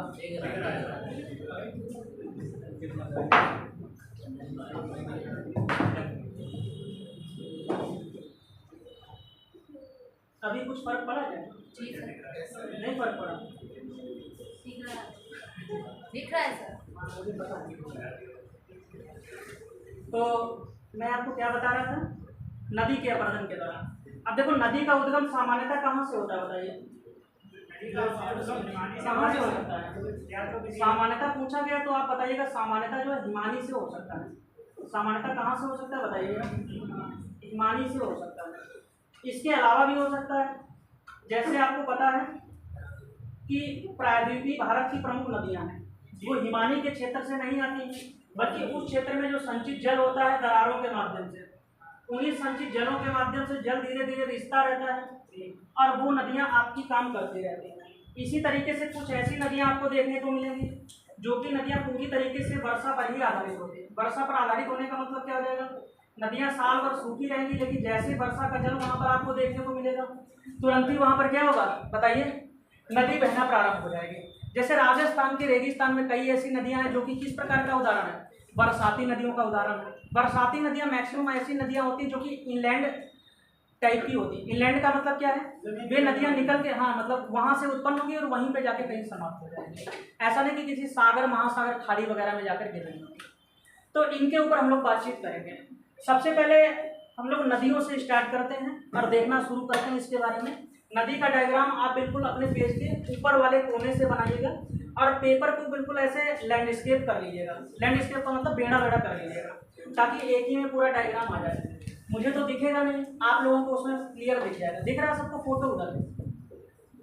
जिनको नहीं दिख रहा वो जो है क्या किया जाए, लैपटॉप एक ही है मेरे पास, पता होता दो लाते हैं।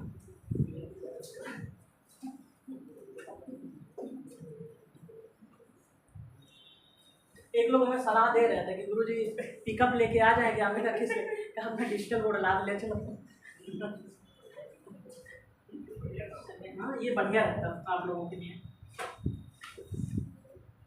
लेकिन कुलदीप सर ने कहा क्या दिक्कत है, आप पहुँचो हम लेके आ रहे हैं। चलिए आ जाएंगे। सबसे पहले आप देखिए, आपको आइस लाइन के बारे में पता है क्या?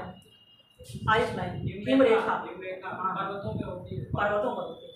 हिम रेखा आपको पता है एक काल्पनिक रेखा होती है, पर इस काल्पनिक रेखा के अगर आप ऊपर शिफ्ट करिएगा अपने आप को, तो फिर वहाँ पर आपको जमी हुई अवस्था में बर्फ देखने को मिलेगी। और बर्फ से आच्छादित इस क्षेत्र को हम लोग आइस कैप के नाम से जानते हैं। जैसे बर्फ के ऊपर आप समझिए, जैसे ये पहाड़ है उसके ऊपर ऐसे टोपी टाइप की एक लगी होगी बर्फ की, इसे हम लोग क्या कहते हैं, आइस कैप कहते हैं। बिल्कुल से तो वही आइस कैप वाला एक डायग्राम में बनाता हूँ, आप लोग भी बनाइए। ये आप समझिए कि हिम रेखा है, और हिम रेखा जो होती है वो स्थिर नहीं होती है, ये मौसम के अनुसार चेंज होती रहती है। आपको पता है गर्मी अगर पड़ेगी तो हिम रेखा ऊपर की तरफ शिफ्ट हो जाएगी, और अगर सर्दी का सीजन आएगा तो ये नीचे आ जाएगी, क्योंकि फिर पहले की तुलना में ज़्यादा नीचे तक वहाँ पर बर्फ जम जाएगी, तो ये फिक्स नहीं होती। लेकिन फिर आप समझिए मैंने ऐसे बना दिया है, और इसके ऊपर यहाँ पर क्या जमी हुई है, बर्फ जमी हुई है। इधर लिखता हूँ, और छोटा छोटा थोड़ा सा लीजिएगा, बाद में ये मत कहिएगा कि मेरा तो पीएचडी वहाँ पे कम पड़ गया है या मतलब बन नहीं पा रहा है। तो यहाँ से मुख्य रूप से किसका उद्गम होगा बताइए, नदी का उद्गम होगा। और शुरुआत में आपको पता है नदी का उद्गम नहीं होता, इसे नदी आप न लिखिए। ये एक छोटा सा यहाँ पर नाला होता है, अभी मैं आपको दिखाऊंगा कि ये नाला क्या होता है। नाला का जो टर्म होता है टेक्निकल, वो भी मैं आपको बताऊंगा। पहले आप समझिए कि यहाँ पर क्या है, एक नाला टाइप का छोटा सा निकला है, नदी नहीं है भाई। नदी एक ही स्थान से नहीं निकलती, बहुत छोटी छोटी उसमें ब्रांचेज आके मिलती है, फिर कहीं वो नदी बन पाती है। क्या होता है अभी मैं डायग्राम में दिखाऊंगा फिर पता चलेगा।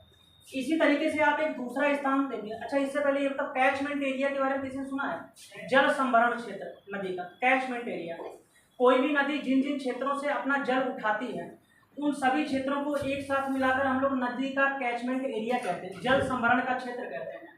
तो नदी में आपको पता है केवल हिमानी से ही जरूरी नहीं कि जल आ रहा हो, और जगह से भी जल आ सकता है कि नहीं आ सकता? आप मुझे बताइए, नहीं आ सकता? ये मैं आपको इसलिए बता रहा हूँ क्योंकि डायग्राम बायोस्टेट है, यहाँ पर वही लगा हुआ है। वर्षा भी हो सकती है। अब आप समझिए किसी क्षेत्र में वर्षा हो रही है, किसी क्षेत्र में क्या हो रही है, शांत रहिए, किसी क्षेत्र में वर्षा हो रही है, और वर्षा किसी भूमि पर होगी तो वहाँ की जो स्थलीय भाग होगा या चट्टानी संरचना होगी वो धीरे धीरे क्या हो जाएगी, इस तरीके से असंगठित हो जाएगी। इस तरीके से क्या होगी, असंगठित हो जाएगी। और इस तरीके से जो यहाँ पर ये असंगठन होगा और वर्षा के द्वारा हुआ है, इसे हम लोग किस नाम से जानते हैं, इसे किस नाम से जानते हैं? पहला वाला डायग्राम आप ध्यान से देखिए और फोटो को पहचान कर बताइए क्या होगा। हाँ अपर्दन तो होगा, लेकिन कौन सा अपर्दन होगा? अपर्दन तो हो ही गया। ये कौन सा अपर्दन है? वर्षा की बौछार वहां पर पड़ रही है, और इस अपर्दन को भी हम लोग क्या कहते हैं, बौछारी अपर्दन कहते हैं। दिख रहा है नहीं दिख रहा?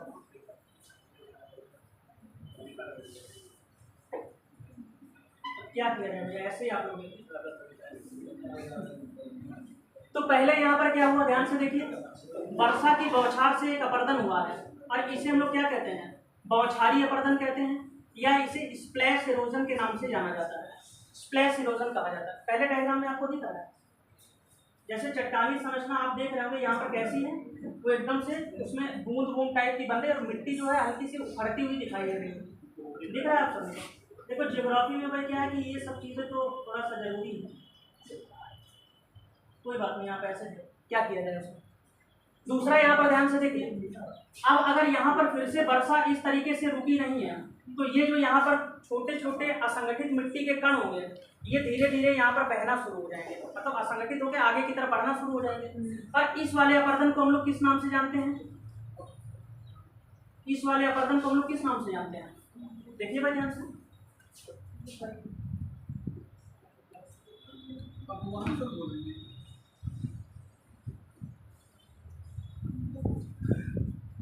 वैसे भी आपको पता होना चाहिए। इसे हम लोग क्या कहते हैं?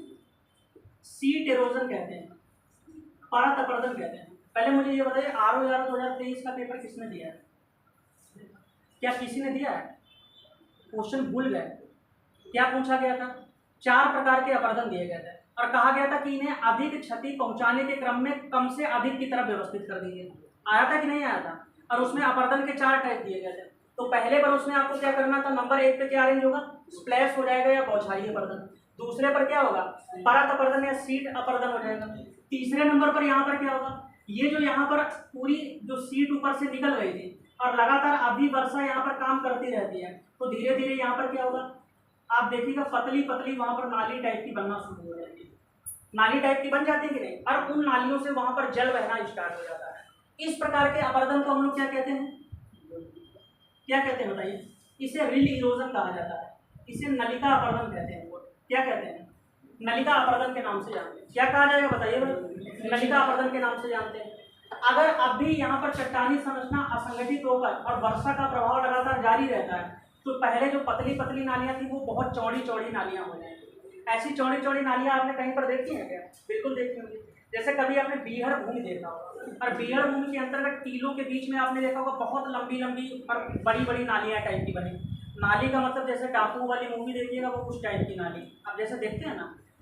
इसलिए आप लोग क्या पढ़ते हैं कि चंबल नदी के द्वारा एक अपरदन किया गया जिसे हम लोग क्या कहते हैं? अवनलिका अपरदन, गली इरोजन कहते हैं। और उसके माध्यम से जो चंबल की बीहड़ भूमि है उसका निर्माण हुआ। चौथे टाइप का अपरदन वही होता है। आगे चलकर ये जो यहाँ पर नालियाँ होंगी ये क्या होंगी? और ज़्यादा यहाँ पर चौड़ी हो जाएंगी। बीच में क्या आपको मिलेगा? टीला। फिर आपको यहाँ पर क्या मिलेगी? चौड़ी नाली मिलेगी। यानी पूरी की पूरी उस भूमि को ही उखाड़ के ले जाएगी।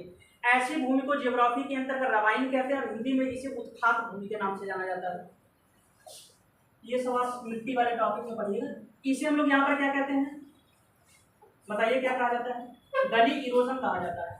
या हिंदी में इसे हम लोग क्या कहते हैं? अवनलिका अपरदन के नाम से जानते हैं। क्या इसे कहा जाएगा? अवनलिका अपरदन। पहले देखो अपरदन यहाँ पर जो है इसमें आप देख लीजिए क्रम से बिल्कुल देखो, बौछारी है, फिर उसके बाद क्या है? परत है, परत के बाद क्या है? नलिका है, फिर उसके बाद क्या है? अवनलिका। इंग्लिश में स्प्लैश है, सीट है, रिल है और उसके बाद क्या है? गली इरोजन हो जाएगा। गली इरोजन के बाद आपको पता है यहाँ पर किसका निर्माण हो गया है?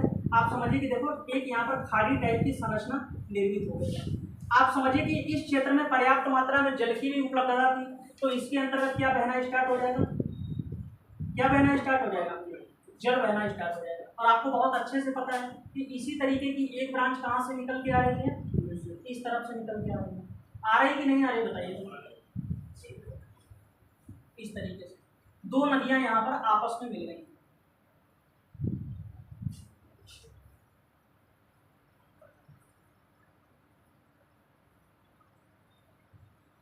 अभी पर्वतीय क्षेत्र में ही इसलिए आप ऐसे समझिए। तो ये पहली कंडीशन आप बना लीजिए। और ये यहाँ पर आपकी क्या बन चुकी है? किसका निर्माण हो गया है? नदी का निर्माण हो गया है। अब आप बहुत ही ध्यान से देखिए, मैं कुछ एक आपको डायग्राम दिखाता हूँ। जो मैंने आपको बताया था कि वो नाला टाइप का बनता है, ये नाला लिखा हुआ है, नाला दिख रहा है आपको? और इंग्लिश में इसे हम लोग रेगुलेट कहते हैं जियोग्राफी की भाषा में, लेकिन वो आपको लिखना नहीं है। देखो ऐसे टेक्निकल टर्म आपको नहीं जानने जो आपके एग्जाम में पूछे नहीं जाएंगे। मैंने जस्ट आपको दिखाने के लिए बना दिया। आपको दिख रहा होगा यहाँ पर पतला सा जैसे नाला एक उधर से आ रहा है एक उधर से आ रहा है। आपको नाला ही बोलना है या चाहो तो रेगुलेटिव से बोल दीजिए, बोल चाल वाला शब्द वहाँ पर लिखा गया है। इसके बाद आप ध्यान से देखिए, ये आपको हिमानी का रीजन दिख रहा होगा, ये आपको हिमानी का रीजन दिख रहा होगा। ये पर्वत के ऊपर का लेआउट है जहाँ पर बर्फ जमी हुई है, देख पा रहे हैं आप लोग? मतलब टेंशन क्या होती है कि जब जैसे जो मैं बताना चाह रहा हूँ सही से वो पहुँच नहीं पा रहा। ये पर्वत के ऊपर का लैंडस्केप है और यहाँ पर बर्फ पिघलती है और बर्फ पिघलने के द्वारा क्या है, एक देखो पतला सा नाला जैसा निकलता है। नदी नहीं आपको निकलती हुई दिखाई दे रही है, इसे नदी थोड़ी ना बोलेगा, वो पतली सी नाली टाइप की आ रही है। ऐसी बहुत सी वहाँ पर नालियाँ वगैरह मिल जाती हैं। आप देखिए इस डायग्राम में इधर उधर से बहुत इस तरीके से नालियाँ टाइप की आके मिल रही हैं और इससे देखो एक बड़ी नदी का निर्माण हो गया है। आपको दिख रहा है कि एक बड़ी सी नदी यहाँ पर बहना शुरू हो गई है। ऐसा हुआ कि नहीं हुआ है? Yes, sir. यहाँ पर एक बड़ी सी नदी का निर्माण। कोई आपका ग्रुप है क्या रिसेंट यहाँ पर? कल से फिर मैं ये किया करूँगा कि जो ये पीपीटी हो इसका पीडीएफ बना के ग्रुप में डाल दिया करूँगा, तो आप लोग जो है उसमें अपना देख लिया करें। ऐसे तो मुझे बहुत ही असुविधा हो रही है। हाँ? अच्छा, तो कल से आपको मिल जाएगा। तो यहाँ पर अभी तक आप क्या समझे कि ये नदी का निर्माण कैसे हुआ। उसके बाद आप ध्यान से देखिए पर्वतीय क्षेत्र के अंतर्गत। आप पहले मुझे ये बताइए कि एंटीसीडेंट ये शब्द किसने सुना है? एंटीसीडेंट पूर्ववर्ती नदी आपने सुना? खुद क्वेश्चन पूछा गया, वनडे से लगा के यूपीएससी तक क्वेश्चन पूछा गया। मैंने देखो फंडामेंटल यहाँ पर आते क्लास में लिखा था और फंडामेंटल में दो चीज़ें बताई गई थी। सिलेबस को बहुत अच्छे से आप एनालाइज कर लीजिए और प्रीवियस ईयर क्वेश्चन पेपर को इसलिए देखिए ताकि आपको सिलेबस का विस्तार पता चले। आखिर किसी टॉपिक को लेकर आयोग कहाँ तक उससे क्वेश्चन पूछ सकता है, अगर ये आपको जानना है तो फिर आपको प्रीवियस ईयर क्वेश्चन पेपर जरूर देखने पड़ेंगे। होगा कि नहीं होगा ऐसा? तो ये दो चीज़ें भाई आप जरूर देख लीजिए। तो बताइए भाई पूर्ववर्ती नदियाँ क्या होती हैं? पूर्ववर्ती नदियाँ सर जो हिमालय बनने से पहले से बह रही थी, उसी दिशा में बह रही थी। बहुत बढ़िया, बिल्कुल सही बताया। पूर्ववर्ती नदियाँ क्या होती हैं? एक लोगों से पूछा, वो बता रहे थे ऐसी नदियाँ जो पूर्व की तरफ जाती हैं। कह रहे थे सर उसमें भी क्या दिमाग लगाना है, वो तो शब्द ही बोल रहा है कि पूर्ववर्ती नदी पूर्व की तरफ जाती है। ऐसा नहीं है। अच्छा पूछा गया था, वेरी गुड। फिर भी नहीं बता पा रहे हो। अब क्या पूर्ववर्ती नदियाँ सबके हाथ में दे दीजिए कि ये पकड़िए पूर्ववर्ती नदियाँ? इतना ही हो सकता है कि पढ़ाया जा सकता है, टेस्ट में पूछा जा सकता है, फिर भी नहीं बोल रहे हो। एक चीज़ एक बार पढ़ लिया आपने तो दोबारा पढ़ने की ज़रूरत ना पड़े, कोशिश आप ये करिए। यही पढ़ाई का सबसे बड़ा सूत्र होता है। एक टाइम ऐसा आएगा हम लोग अपनी तरफ से बोलेंगे कि आपका सिलेबस कंप्लीट हो गया है। अगर उस दिन आप भी ये बोलने की स्थिति में है कि मेरा भी सिलेबस कंप्लीट हो गया है, तो इसका मतलब आपकी तैयारी कंप्लीट हो गई है। जीएस में ऐसा दुष्चक्र एक बन जाता है, बीसीएस साइकिल टाइप का, कि सिलेबस टीचर की तरफ से कंप्लीट होता रहता है और स्टूडेंट को यही लगता है कि एक बार क्लास और मिल जाती है, इस बार बहुत ढंग से हम पढ़ लेते हैं। ऐसा आपको नहीं करना। इसीलिए वो मैंने तरीका बताया था कि आपको स्टार्टिंग से सदैव ही रिवाइज करना है, वरना फिर इधर एक साल कंप्लीट होगा, सेशन आपका ओवर हो जाएगा और तैयारी में आप वहीं पर खड़े रहेंगे। जीएस में एक और अच्छी चीज़ ये है कि आपको एक ही बार फंडामेंटल्स को तैयार करना। फंडामेंटल का मतलब जो आधारभूत चीज़ें हैं उनको एक ही बार पढ़ना है। वो चीज़ें कभी आपकी ऐसा तो है नहीं वो 10 साल 50 साल बाद भी चेंज रहेंगी। पूर्ववर्ती नदियाँ जो आज मैं आपको बता रहा हूँ वो 1000 साल बाद भी यही परिभाषित किया जाएगा या उसमें कुछ चेंज हो जाएगा। तो भाई फिर उसको अच्छे से पढ़ो। पढ़ेंगे कि नहीं पढ़ेंगे? हाँ ठीक। तो थोड़ा सा अच्छे से यस कर दिया, अच्छे मतलब थोड़ा जोश में। आधे लोग सो रहे हैं बढ़िया। तो देखो पूर्ववर्ती नदियाँ क्या होती हैं? पूर्ववर्ती नदियाँ ऐसी नदियों को कहा जाता है जो अपनी पूर्ववर्ती अवस्था को बनाए रखना चाहती हैं। जैसे आपको पता है तिब्बत का पठार बना और उस पठारी प्रदेश से कई एक नदियों का उद्गम हुआ। उसके बाद यूरेशियन प्लेट का नाम सुना है, जिसपे मतलब ये यूरोप और एशिया बसे हुए हैं। और दूसरी आप मुझे ये बताइए कि कौन सी प्लेट पर बैठकर आप लोग क्लास कर रहे हैं? आपकी ये फिजिकल ज्योग्राफी की क्लास कौन सी प्लेट पर चल रही है? ये जब तक नहीं बताइएगा मैं आगे नहीं बढ़ूंगा कि आपकी फिजिकल ज्योग्राफी की क्लास कौन सी प्लेट पर बैठकर चल रही है।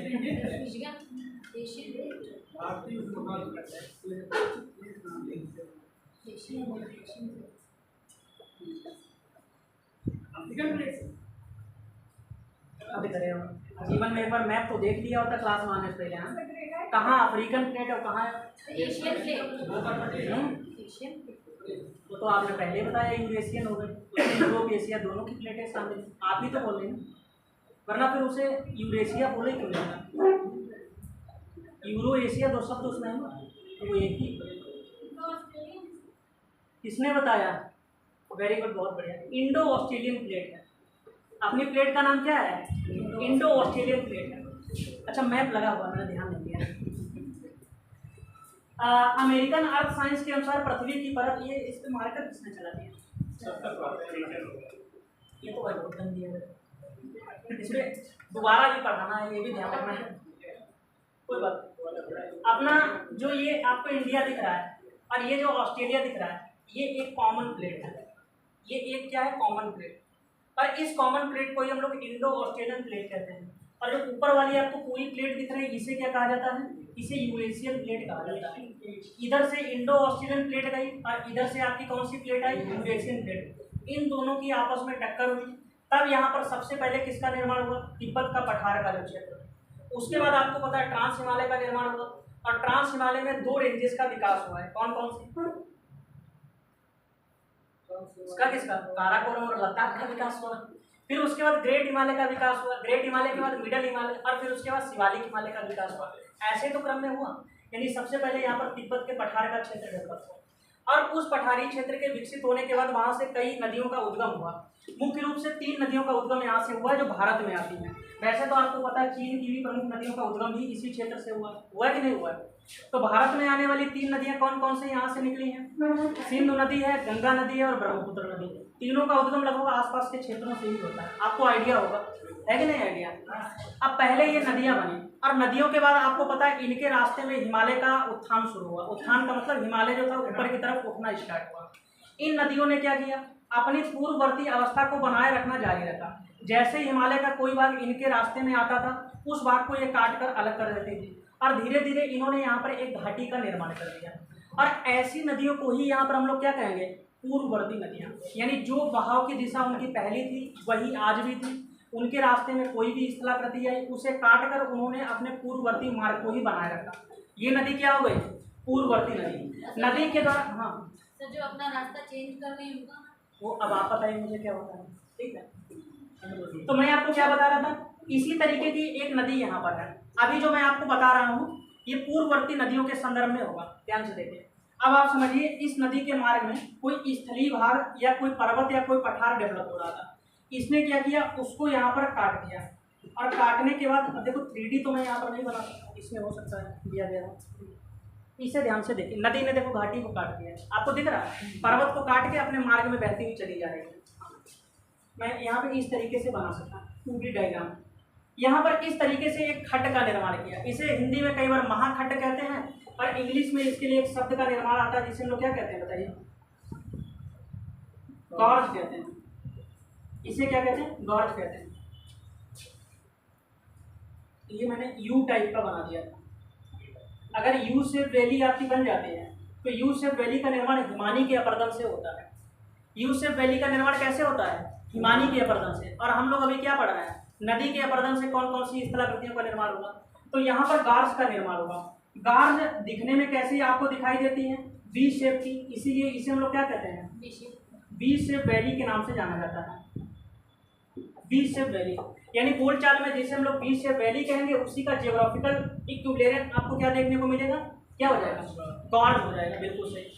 इस तरीके के 3 प्रमुख नदियां हैं भारत में, और वो तीनों मैंने बताया था कि हिमालय पर्वतीय क्षेत्र को काटकर भारत में प्रवेश करते हैं। इसीलिए 3 नदियों के संदर्भ में 3 गार्ज के नाम आपने जरूर सुने होंगे। जैसे आपने सिंधु गार्ज का नाम सुना होगा, जो कि सिंधु नदी के द्वारा बनाया जाता है। सुना कि नहीं? जो पोतवार बेसिन पाकिस्तान में पड़ता है, यहाँ पर नहीं। दूसरा जैसे आपने गार्ज कौन सा सुना होगा? एक आपने सुना होगा सतलज गार्ज। कौन सा होगा? सतलज। और ब्रह्मपुत्र नदी के द्वारा कौन से प्रसिद्ध गार्ज का निर्माण किया जाता है, ये आपको बताना है। सर ये मांडली में शायद बनाता है गार्ज। अरे नहीं,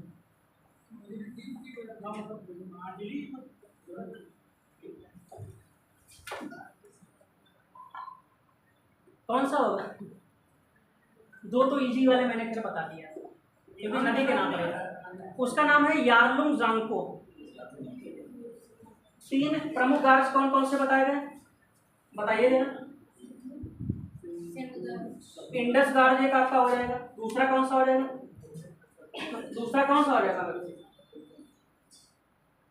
सतलुज गार्ज हो जाएगा। और एक आपको कौन सा बताया गया था? कौन सा था? बताइए।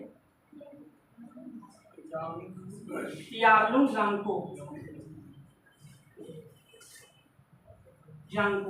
आगे सबके गार्ज गार्ज आप लिख लीजिएगा। कई बुक्स में यारलुंग जांगपो को कैनियन भी बताया गया है, लेकिन कोई दिक्कत नहीं, आप गार्ज ही लिख दो, कोई उसमें दिक्कत नहीं होगी। तो गार्ज पहले आप मुझे बताइए क्या होगा? गार्ज क्या होगा? सबसे पहली चीज़ ये बताइएगा कि गॉर्ज का निर्माण सदैव पर्वतीय क्षेत्र के अंतर्गत होता है। कहाँ पर होगा? पर्वतीय क्षेत्र के अंतर्गत। दूसरा, जो गॉर्ज का निर्माण होगा ये नदी के अपर्दन के द्वारा होगा। किससे होगा? नदी के अपर्दन के द्वारा होगा। और तीसरी चीज़ ये ध्यान रखिएगा, ये अपर्दन के द्वारा निर्मित एक स्थलाकृति है। मैंने बताया कि नदी के द्वारा दो प्रकार से स्थलाकृतियों का निर्माण होगा। या तो नदी जब किसी स्थल स्वरूप का अपर्दन करेगी या जब कहीं पर जाके अवसादों का निक्षेपण करेगी।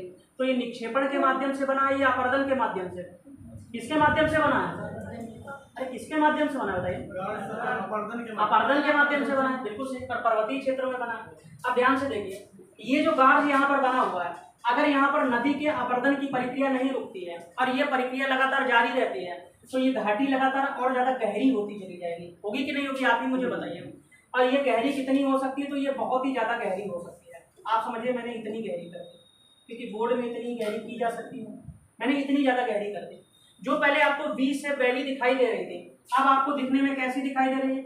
आई शेप वैली टाइप की दिखाई दे रही है। आई टाइप के लंबा लंबा बन गया कि नहीं बताइए? तो ये यहाँ पर कौन सी वैली आपकी कन्वर्ट हो जाएगी? इसे क्या कहा जाता है? इसे आई शेप वैली कहा जाता है। आई शेप वैली। जैसे बी शेप वैली को हम लोग ज्योग्राफी के अंतर्गत क्या कहते हैं? गॉर्ज कहते हैं। इसी तरीके से आई शेप वैली को ज्योग्राफी के अंतर्गत क्या कहा जाता है? बताइए क्या कहा जाता है? कैनियन कहा जाता है। इसे किस नाम से जाना जाता है? कैनियन के नाम से जाना जाता है। और इस प्रकार का कैनियन आपको पहले, आप सभी लोग ये फोटो देख चुके हैं, देखा आपने? अब इस फोटो में और अगली वाली फोटो में आप कंपेयर करिए। ये आई शेप वैली आपको उसकी तुलना में ज़्यादा गहरी और एकदम से खड़ी दिखाई दे रही होगी, और ये ग्रैंड कैनियन की फोटो आपके सामने लगी हुई है। तो बी शेप वैली होती है और नदी अपर्दन के द्वारा ही आई शेप वैली का भी निर्माण किया जाता है। आई शेप वैली को हम लोग क्या कहेंगे यहाँ पर? कैनियन। और विश्व का सबसे प्रसिद्ध कैनियन आपको कौन सा देखने को मिलेगा? कौन सा होगा? अमेरिका में है। अमेरिका के अंतर्गत मिलेगा। वहाँ पर स्टेट का नाम होगा एरिजोना। ये कहाँ पर है? यूएसए के अंतर्गत। दक्षिण अमेरिका कहाँ से है? और यहाँ पर एक नदी है, नदी का नाम क्या होगा? कोलोराडो नदी हो जाएगा। क्या हो जाएगा? COLORADO, Colorado river. इसके द्वारा बनाया जाता है। और इसका नाम आपको जरूर ध्यान रखना, ये टूरिज्म के लिए भी बहुत ज़्यादा प्रसिद्ध है। इसे हम लोग ग्रैंड कैनियन के नाम से जानते हैं। किस नाम से जाना जाता है? 5 मिनट और बातचीत बंद कर लो, तो क्लास ओवर ही होने वाली है। कितना टाइम हुआ बताइए? हाँ, 10 मिनट और वेट कर लो। Grand Canyon. तो ग्रैंड कैनियन यूएसए के कौन से राज्य में है? एरिजोना। और कौन सी नदी से संबंधित है? कोलोराडो। ये आप समझ गए होंगे कि एक ऐसी घाटी है जो कि नदी अपर्दन के द्वारा बनी है और ये रॉकी पर्वत को काटकर बनाई गई है। आप सभी ने पढ़ा ही होगा कोलोराडो पठार। कोलोराडो पठार के पश्चिम की तरफ जाइएगा तब आपको क्या मिलेगा? कोलोराडो नदी जब अपने स्थान पर मतलब रुकती नहीं, परिवर्तित करती रहती है, तो स्थान पर ये कैनियन कैसे बना सकती है? तो मतलब कोसी और अपना दामोदर की तरह है,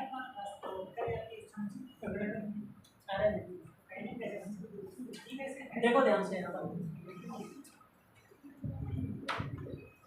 ये जो आपको यहाँ पर दिख रहा है ये पठार कौन सा होगा? ये कोलोराडो पठार है। कौन सा पठार होगा बताइए? कोलोराडो। और ये यहाँ से लेकर, मैं मार्कर नहीं चलाऊंगा, यहाँ से लेकर यहाँ तक ये पूरा मैक्सिको के इस पार्ट तक ये जो पर्वत की श्रृंखला है इसे किस नाम से जाना जाता है? इसे रॉकी के नाम से जानते हैं। उत्तरी अमेरिका महाद्वीप की सबसे लंबी पर्वत श्रृंखला का नाम क्या होगा? रॉकी हो जाएगा। और कोलोराडो नदी इसी को काट के आगे की तरफ बढ़ती है। यहाँ पर खाड़ी कौन सी होगी? प्लेट टेक्टोनिक में भी पढ़ी होगी। प्लेटों का एक दूसरे के सापेक्ष आपने संचलन पढ़ा था, तो संचलन 3 प्रकार से पढ़ा होगा। एक जगह आपने पैरेलल मूवमेंट भी पढ़ा होगा, और पैरेलल मूवमेंट का जो सबसे बेस्ट एग्जांपल है वो कौन सा होगा? यही कैलिफोर्नियन प्लेट वाला होगा। बिल्कुल सही आपने बताया।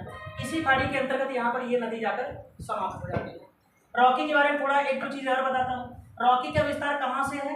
अलास्का, फिर कनाडा, फिर यूएसए और फिर यहाँ पर मैक्सिको। लेकिन हर एक क्षेत्र में अगर मैप में खोजिएगा तो वहाँ पर रॉकी करके नहीं लिखा गया है। जैसे कहने का मतलब ये कि इसके रीजनल नाम अलग अलग है। जैसे अगर अलास्का के क्षेत्र में जाइएगा तो यहाँ पर रॉकी को रॉकी नहीं बल्कि ब्रूक्स रेंज कहा गया है। मैप खोलिएगा और अलास्का के उत्तरी भाग में आपको ब्रूक्स रेंज लिखा हुआ दिखाई देगा। इसी तरीके से जब कनाडा के क्षेत्र में आइएगा तो यहाँ पर आपको मैकेंजी रेंज देखने को मिलेगा। मैकेंजी रेंज भी वास्तव में रॉकी का ही एक भाग है। आप समझिए उसका रीजनल नाम ऐसे रखा गया है। जब यूएसए के क्षेत्र में आइएगा तब इसे क्या कहा जाता है? इसे रॉकी ही कहा जाता है। और मैक्सिको के क्षेत्र में जाइएगा तब इसे क्या कहा जाता है, सियरा माद्रे ओरिएंटल कहा जाता है। क्या कहते हैं, सियरा माद्रे ओरिएंटल कहते हैं। रॉकी रेंज उत्तरी अमेरिका महाद्वीप की सबसे लंबी पर्वत की श्रृंखला है और इसके हाईएस्ट पीक का नाम क्या होगा, कौन बताएगा, काम का हुआ। अच्छा, कॉन्टिनेंट ही पूछ गया पूरा। अभी तो मैंने इंडीज का नाम भी नहीं लिया, वो अर्जेंटीना चिली के बॉर्डर पर है। क्या कर रहे हो आप, तो ऐसे पढ़िएगा। देखो ध्यान से सुनो, जो बताया जाए वो नोट करो आराम से। जब सिलेबस कंप्लीट होगा तो भूगोल आपका बिल्कुल परफेक्ट हो जाएगा। वैसे मैं जियोग्राफी, इकोनॉमिक्स और साइंस पढ़ाता हूँ, लेकिन यहाँ पर तो अभी मैं भूगोल ही पढ़ा हूँ, भूगोल ऑप्शन पढ़ाता हूँ। बताओ फटाफट। अरे रॉकी ऑप्शन नहीं तो दीजिए, इंटरव्यू देने जाओ वो कुछ आपसे पूछेगा, आप एक ऑप्शन दीजिए तो तुरंत बाहर बेल बजाएगा, कहीं जितनी फुर्ती में हो सके इन्हें बाहर निकालो। ऑप्शन थोड़ी, इससे बड़े हम क्वेश्चन ही ना पूछे, क्वेश्चन पूछो फिर ऑप्शन दो। ये बोर्ड कभी जो है इंटरैक्टिव बोर्ड रहा होगा, इस पर डिवाइस इंस्टॉल है, उसका नाम है माउंट, हाँ माउंट एल्बर्ट। क्या नाम होगा, Mount Elbert. Mount Elbert Rocky की सबसे ऊंची पर्वत की चोटी है, लेकिन ये पूरे उत्तरी अमेरिका महाद्वीप की सबसे ऊंची पर्वत की चोटी है। उत्तरी अमेरिका महाद्वीप की सबसे ऊंची पर्वत की चोटी माउंट मैकिनले है, जिसे हम लोग आधुनिक नाम माउंट देनाली के नाम से भी जानते हैं। और वो आपको अलास्का के दक्षिणी भाग में यहाँ पर एक रेंज मिलेगी जिसे अलास्का रेंज कहते हैं। वो अलास्का रेंज की सबसे ऊंची पर्वत की चोटी हो जाएगी। कोलोराडो नदी यहाँ पर आपको समझ आई थी, यहाँ का नाम। चलिए घर जाके ये पठार पढ़िएगा, कोलोराडो पठार है, कोलंबिया पठार है, कोलंबिया स्नेक पठार है, तब आपको ये समझ आएगा जियोमॉर्फिक। तो यहाँ पर आपने क्या देखा था कि आई से वैली का यहाँ पर निर्माण हो जाता है। अब आप समझिए, और नदी अभी कहाँ बह रही है, पर्वतीय क्षेत्रों में ही बह रही है, बह रही कि नहीं बह रही है। ये नदी आप समझिए कि इस तरीके से आगे बढ़ी, इसके बाद आगे बढ़ी, और ये एक ज्वाइंट रीजन है, ज्वाइंट है दो भूआकृतियों के बीच में। हो सकता है इस पर्वत के बाद तुरंत मैदान आ गया हो, या हो सकता है इस पर्वत के बाद तुरंत ही यहाँ पर कोई पठारी भाग आ गया हो, यानी कोई ऐसा भाग होगा जो इसकी तुलना में नीचे होगा। तो ये नदी क्या करेगी, ऊपर से एकदम से नीचे की तरफ यहाँ पर निकलेगी। तो देखो ध्यान से, नदी क्या है, यहाँ से एकदम से ये नीचे की तरफ उतरेगी इस तरीके से, एकदम से नदी जो है यहाँ पर ऐसे नीचे की तरफ उतरेगी। इसी तरीके से आप बनाइएगा डायग्राम, इस तरीके से नदी यहाँ पर नीचे से उतरेगी। अब नदी का जो जल है आप समझिए कि इस तरीके से जा रहा है और यहाँ पर एकदम से नीचे की तरफ गिरना स्टार्ट हो गया। तो इस वाली स्थलाकृति को आप लोग क्या कहते हैं बताइए, इसे वाटरफॉल कहते हैं। अगली इमेज को आप ध्यान से देखिए, इसमें देखिए ध्यान से, ये जो आपको यहाँ पर इमेज दिख रही है, अब नदी यहाँ पर क्या है, एक स्थल स्वरूप को छोड़कर दूसरे स्थलीय भाग में प्रवेश कर रही है। आप समझ गए, हो सकता है वो पर्वतीय क्षेत्र से मैदानी भागों में जा रही हो, या हो सकता है पर्वतीय क्षेत्रों से पठारी क्षेत्र में उसने प्रवेश किया हो। तो एकदम से स्टीप स्लॉप आपको देखने को मिलेगा। देखो यहाँ पर क्या है, ऊपर से नीचे की तरफ मैदान में गिर रहे हैं। इस प्रकार की नदी के द्वारा जो स्थलाकृति बनाई जाती है उसे हम लोग यहाँ पर क्या कहते हैं, वाटरफॉल कहते हैं। अब बहुत ही ध्यान से इसे समझिए, वाटरफॉल इनमें से कौन सी संरचना होगी, नदी का जो जल ऊपर से नीचे की तरफ गिर रहा है, क्या इसे वाटरफॉल कहा जाएगा, या जिस स्लॉप के सहारे यहाँ पर ये नदी का जल गिर रहा है इसे यहाँ पर वाटरफॉल कहा जाएगा, या जिस स्थान पर नदी का जल गिर रहा है उसे वाटरफॉल कहा जाएगा। इनमें से आपका वाटरफॉल कौन सा होगा, जिस स्थान पर गिर रहा है।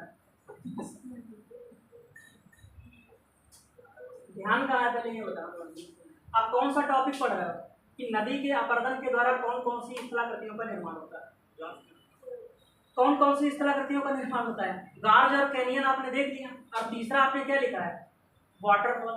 तीसरा आपने क्या देखा है, वाटरफॉल। तो यहाँ पर ये जो स्लॉप रूपी संरचना बनी है, इस संरचना को हम लोग क्या कहेंगे, इसे वाटरफॉल कहेंगे। ये पानी गिर रहा है या जो नीचे गड्ढा देखो वहाँ पर दिखाया गया वो गड्ढा बन गया, ये सब वाटरफॉल नहीं होता है। अगर यहाँ पर नदी के अपर्दन का बल काम ना कर रहा होता तो फिर यहाँ पर इस प्रकार का स्लॉप ही डेवलप नहीं होता, और ये जो स्ट्रक्चर यहाँ पर बना ये कभी आपको दिखाई नहीं देता। तो नदी के अपर्दन के द्वारा जो स्थलाकृति का निर्माण हुआ है, इस स्थलाकृति को हम लोग क्या नाम देंगे, वाटरफॉल देंगे। अब वाटरफॉल के साथ ही ऐसे बिल्कुल डायग्राम बना रहे हैं, वहाँ पर गड्ढा बनाया था कि नहीं बनाता, पानी वानी कहीं पर लगातार गिराते तो गड्ढा बनता है कि नहीं बनता, इसी तरीके से उसमें भी गड्ढा बन जाता है। ध्यान से देखिए, अगर कहीं पर वाटरफॉल लगातार ये इस तरीके से गिरता रहता है तो वहाँ पर भी क्या होता है, इस तरीके से गड्ढे का निर्माण हो जाता है। और दिख रहा है आपको गड्ढा, यहाँ पर देखो पानी लगातार वाटरफॉल से गिर रहा है, गड्ढे का निर्माण हुआ। और इस प्रकार के गड्ढे को ही हम लोग क्या कहते हैं, देखो प्लंज पूल के नाम से जानते हैं, प्लंज पूल।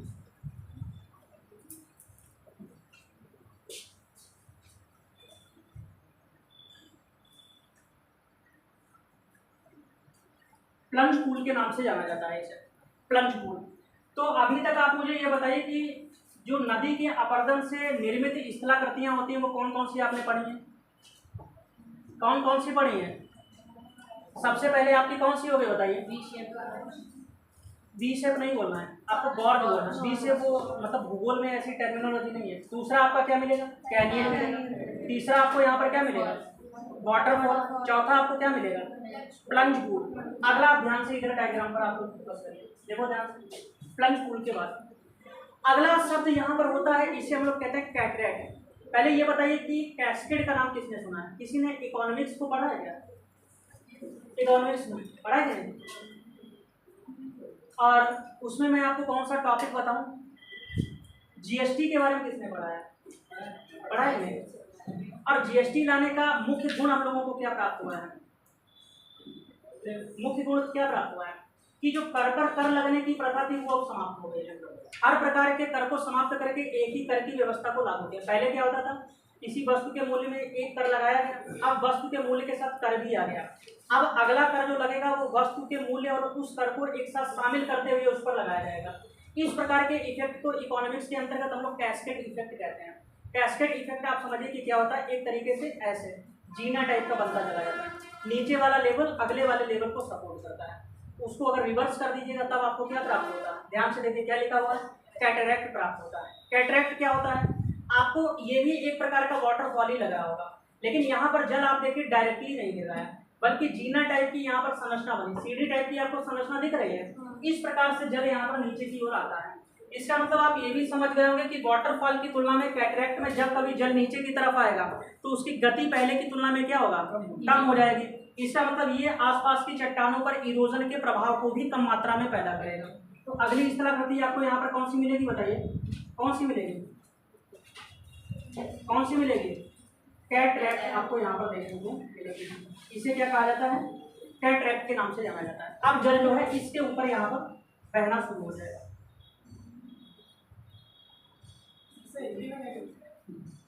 भाई देखो, ज्योग्राफी के 4 टर्म्स हैं, इनको आप हिंदी में ना पूछो वही बढ़िया है। यूपीएससी का नोटिफिकेशन अगर आपने ध्यान से पढ़ा हो तो उसमें साफ साफ एक चीज़ मेंशन रहती है कि जो किसी भी सब्जेक्ट के कीवर्ड्स होते हैं, कीवर्ड्स का मतलब अगर आप उनको कन्वर्ट करिएगा किसी अन्य भाषा में और अगर उन शब्दों की मौलिकता भंग हो जाती है तो ऐसे शब्दों को देवनागरी भाषा में एज इट इज़ आपको लिख देना है और वो आपका सही माना जाएगा। कुछ जैसे अभी जैसे एक शब्द मैं आपको बताता हूँ, आपने संक्रमिका के बारे में सुना है क्या? संक्रमिका। अब मान लिया आप पेपर देने गए और आप ज्योग्राफी पढ़ के गए तो हिंदी में आपको संक्रमिका पढ़ा दिया गया और कॉपी में मेंशन कर दिया गया और वो एग्जामिनर भी सही से नहीं समझ पा रहा ये संक्रमिका चीज़ क्या है, पूरे दिमाग में उसके संक्रमण भर गया एकदम, ये पता नहीं क्या चीज़ लिख के चला गया, मुझे कुछ समझ ही नहीं आ रहा है।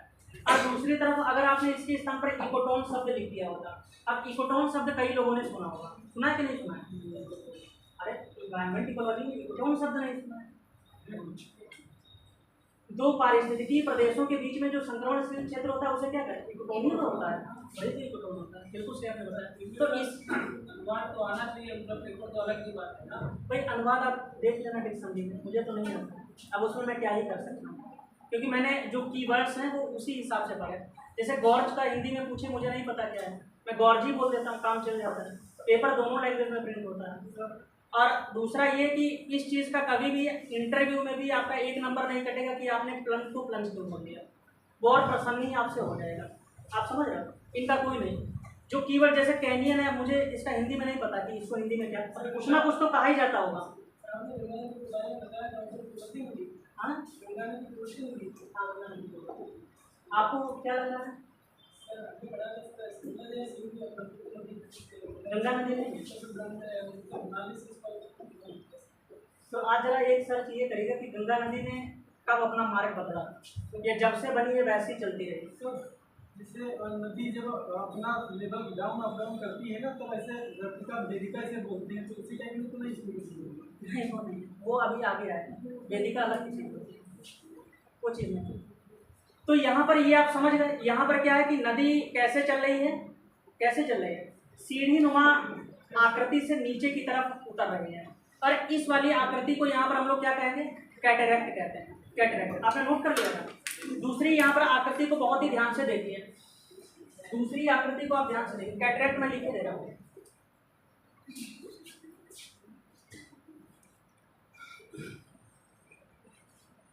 कैटरैक्ट कहा जाता है।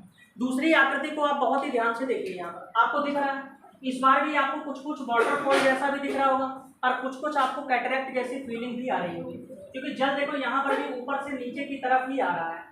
और इसे यहाँ पर हम लोग क्या कहते हैं, इसे रैपिड कहा जाता है। रैपिड वाली घटना ये कब होती है, कई बार आपने मूवी वगैरह में देखा होगा कि नदी जो है वो ऊपर से नीचे की तरफ उतर रही है और बीच में कई बार चट्टानी अवरोध इस तरीके से आ जाता है। चट्टानी अवरोध के कारण जो उसका जल होता है ऊपर से नीचे एकदम से उछल उछल कर चलता है। आपने देखा है कि पानी उनके साथ क्या होता है, एकदम से उछल उछल के चलता है। अब बहुत ही ध्यान से देखिए, एक तरीके का ये भी वाटरफॉल ही हुआ, एक तरीके का ये भी वाटरफॉल ही हुआ और एक तरीके का ये भी वाटरफॉल ही हुआ। हाँ, इसे विसर्ग बोलते हैं, तो मान जाओ। इसे रैपिड कहते हैं। हिंदी में लिखना तो क्या कहिएगा, लिखो छिद्रिका, लेकिन कभी एग्जाम में यूज मत करिएगा। इसे यहाँ पर क्या कहा जाता है, रैपिड बोला जाता है। अब देखो यहाँ पर जो वाटरफॉल होगा,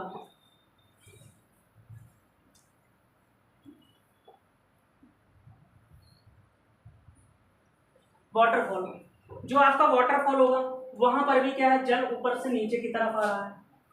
कैटरैक्ट में भी जल ऊपर से नीचे की तरफ आ रहा है और रैपिड में भी जल ऊपर से नीचे की तरफ, तीनों में ही आ रहा है। लेकिन यहाँ पर जल के प्रवाह की गति क्या होगी, सर्वाधिक होगी। यहाँ पर इसकी तुलना में क्या होगा, कम होगा। और यहाँ पर क्या होगा, प्रवाह की दर सबसे कम होगी जब आप तीनों में कंपेयर करिएगा। तो ये अभी तक आपने देखा कि पर्वतीय क्षेत्रों में नदी के द्वारा कौन कौन सी वाटरफॉल नुमा संरचनाओं का निर्माण किया जा सकता है। तो अभी तक आपको गॉर्ज समझ आया कि गॉर्ज क्या होता है, कैनियन भी समझ आया, फिर उसके बाद वाटरफॉल क्या होता है, फिर प्लंज पूल आपको समझ आया क्या होता है, फिर कैटरैक्ट क्या होता है, फिर रैपिड या छिद्रिका यहाँ पर क्या होती है। इतनी आकृतियाँ आपको समझ आए कि नहीं समझ आए? ठीक है, इसमें आपको कोई भी असुविधा नहीं हो रही होगी। ईमानदारी से बताइए, मतलब ऐसा तो नहीं लग रहा है ये रटने टाइप का है। ये कहानी जब मैं बिल्कुल अंत तक कंप्लीट करूँगा तो आपको लगेगा इसमें कुछ था ही नहीं, बस कुछ एक नाम आपको याद रखने हैं। ये कोई जरूरी नहीं कि एक ही नदी के द्वारा सभी प्रकार की आकृतियों का निर्माण कर दिया जाए। हम लोगों ने एग्जाम्पल में एक ही नदी बनाई है, क्योंकि अलग अलग डायग्राम बनेंगे फिर वो उस तरीके की कनेक्टिविटी नहीं रहेगी। दूसरा ये भी है, नदी के उद्गम से लेकर और डेल्टा तक, लास्ट में स्थलाकृति कौन सी पढ़िएगा, डेल्टा पढ़िएगा। कई बार आपसे पूछा जाता है कि स्थलाकृतियों को मुहाने की तरफ या उद्गम सोर्स की तरफ बढ़ते हुए आप उनको अरेंज कर दीजिए। अगर क्रम से नहीं पढ़ा है तो फिर अरेंज करने में आपको बहुत ही ज़्यादा कठिनाई होगी। सब्जेक्ट को अगर इंटीग्रेट करके पढ़िएगा तो उसे समझना इजी वैसे भी हो जाता है। यही सारी चीज़ें अगर तोड़ तोड़ के अलग अलग मैं आपको बताऊं जैसे बुक्स में दिया रहता है या और लोग बताते हैं, फिर आपको इन्हें समझना और ज़्यादा कठिन हो जाएगा। वो एक साथ चल रहा है इसलिए आपको कहानी नुमा लग रहा होगा। तो आज की क्लास को हम लोग जो है यहीं पर विराम देते हैं।